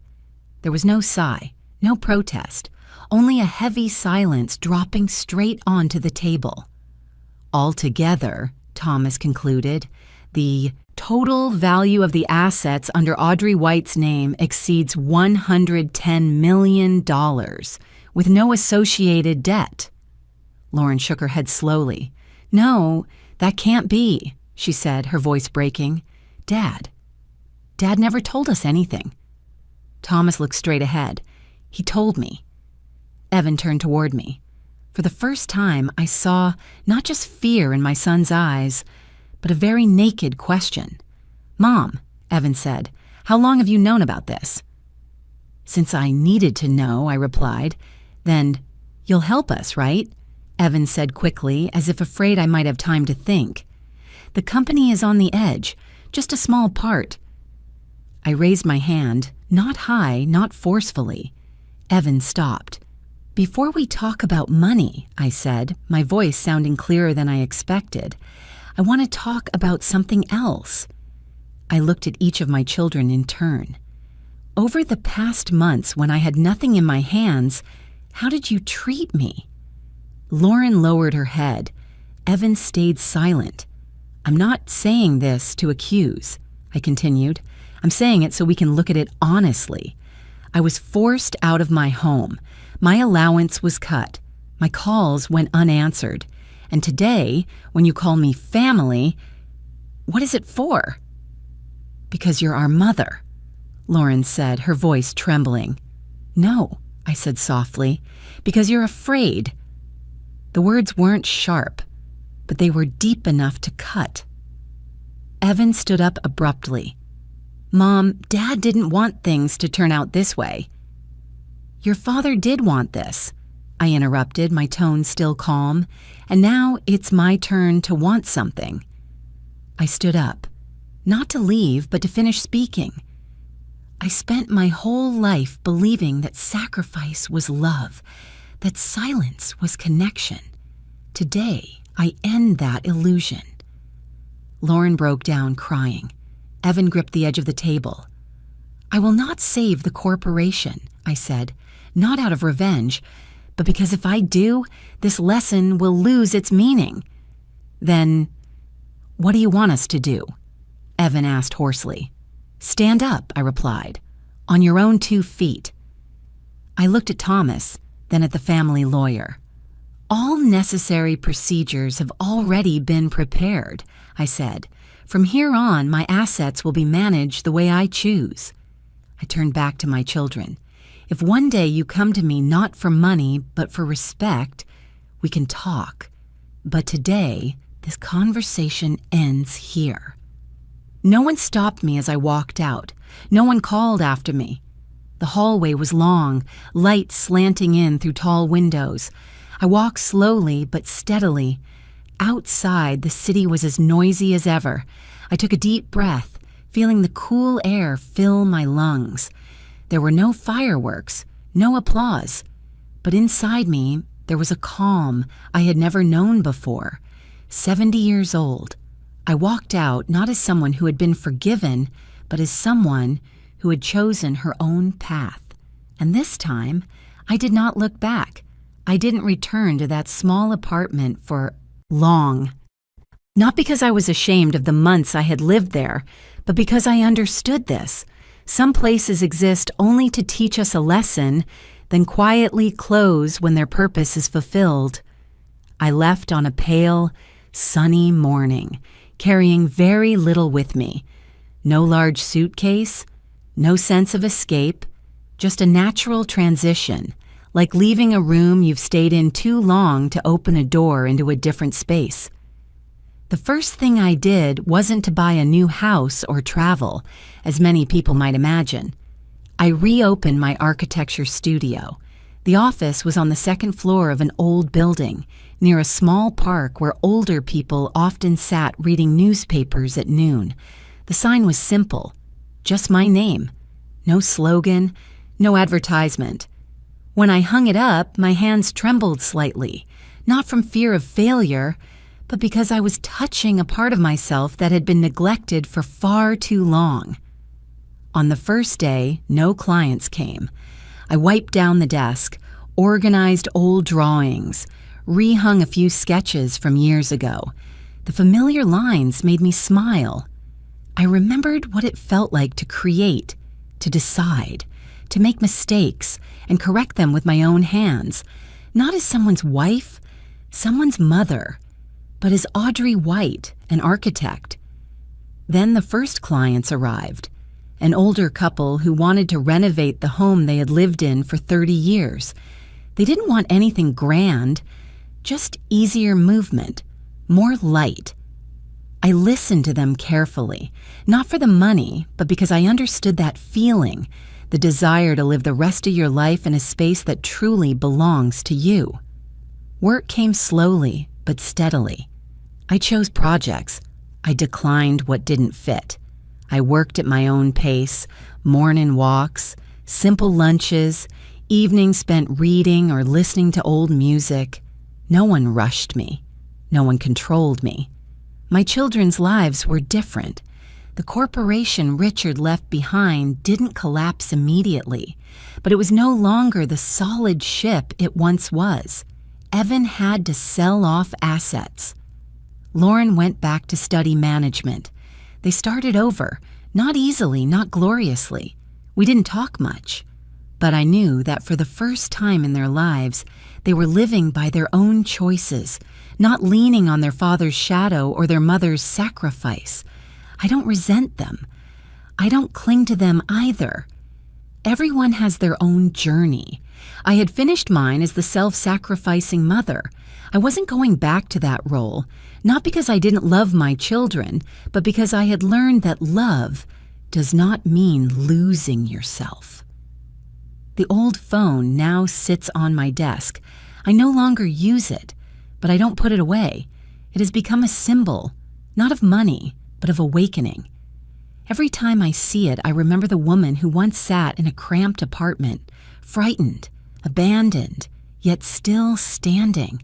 And I am grateful to that woman, 70 years old. I don't call it starting over. I call it returning. Returning to myself, to my ability to choose, to a freedom that came late but fully. I live more slowly now, but more deeply. Fewer people, but more honestly. No roles, no obligations to prove anything to anyone. If you are listening to this story and feel something stir inside you, I want to say this.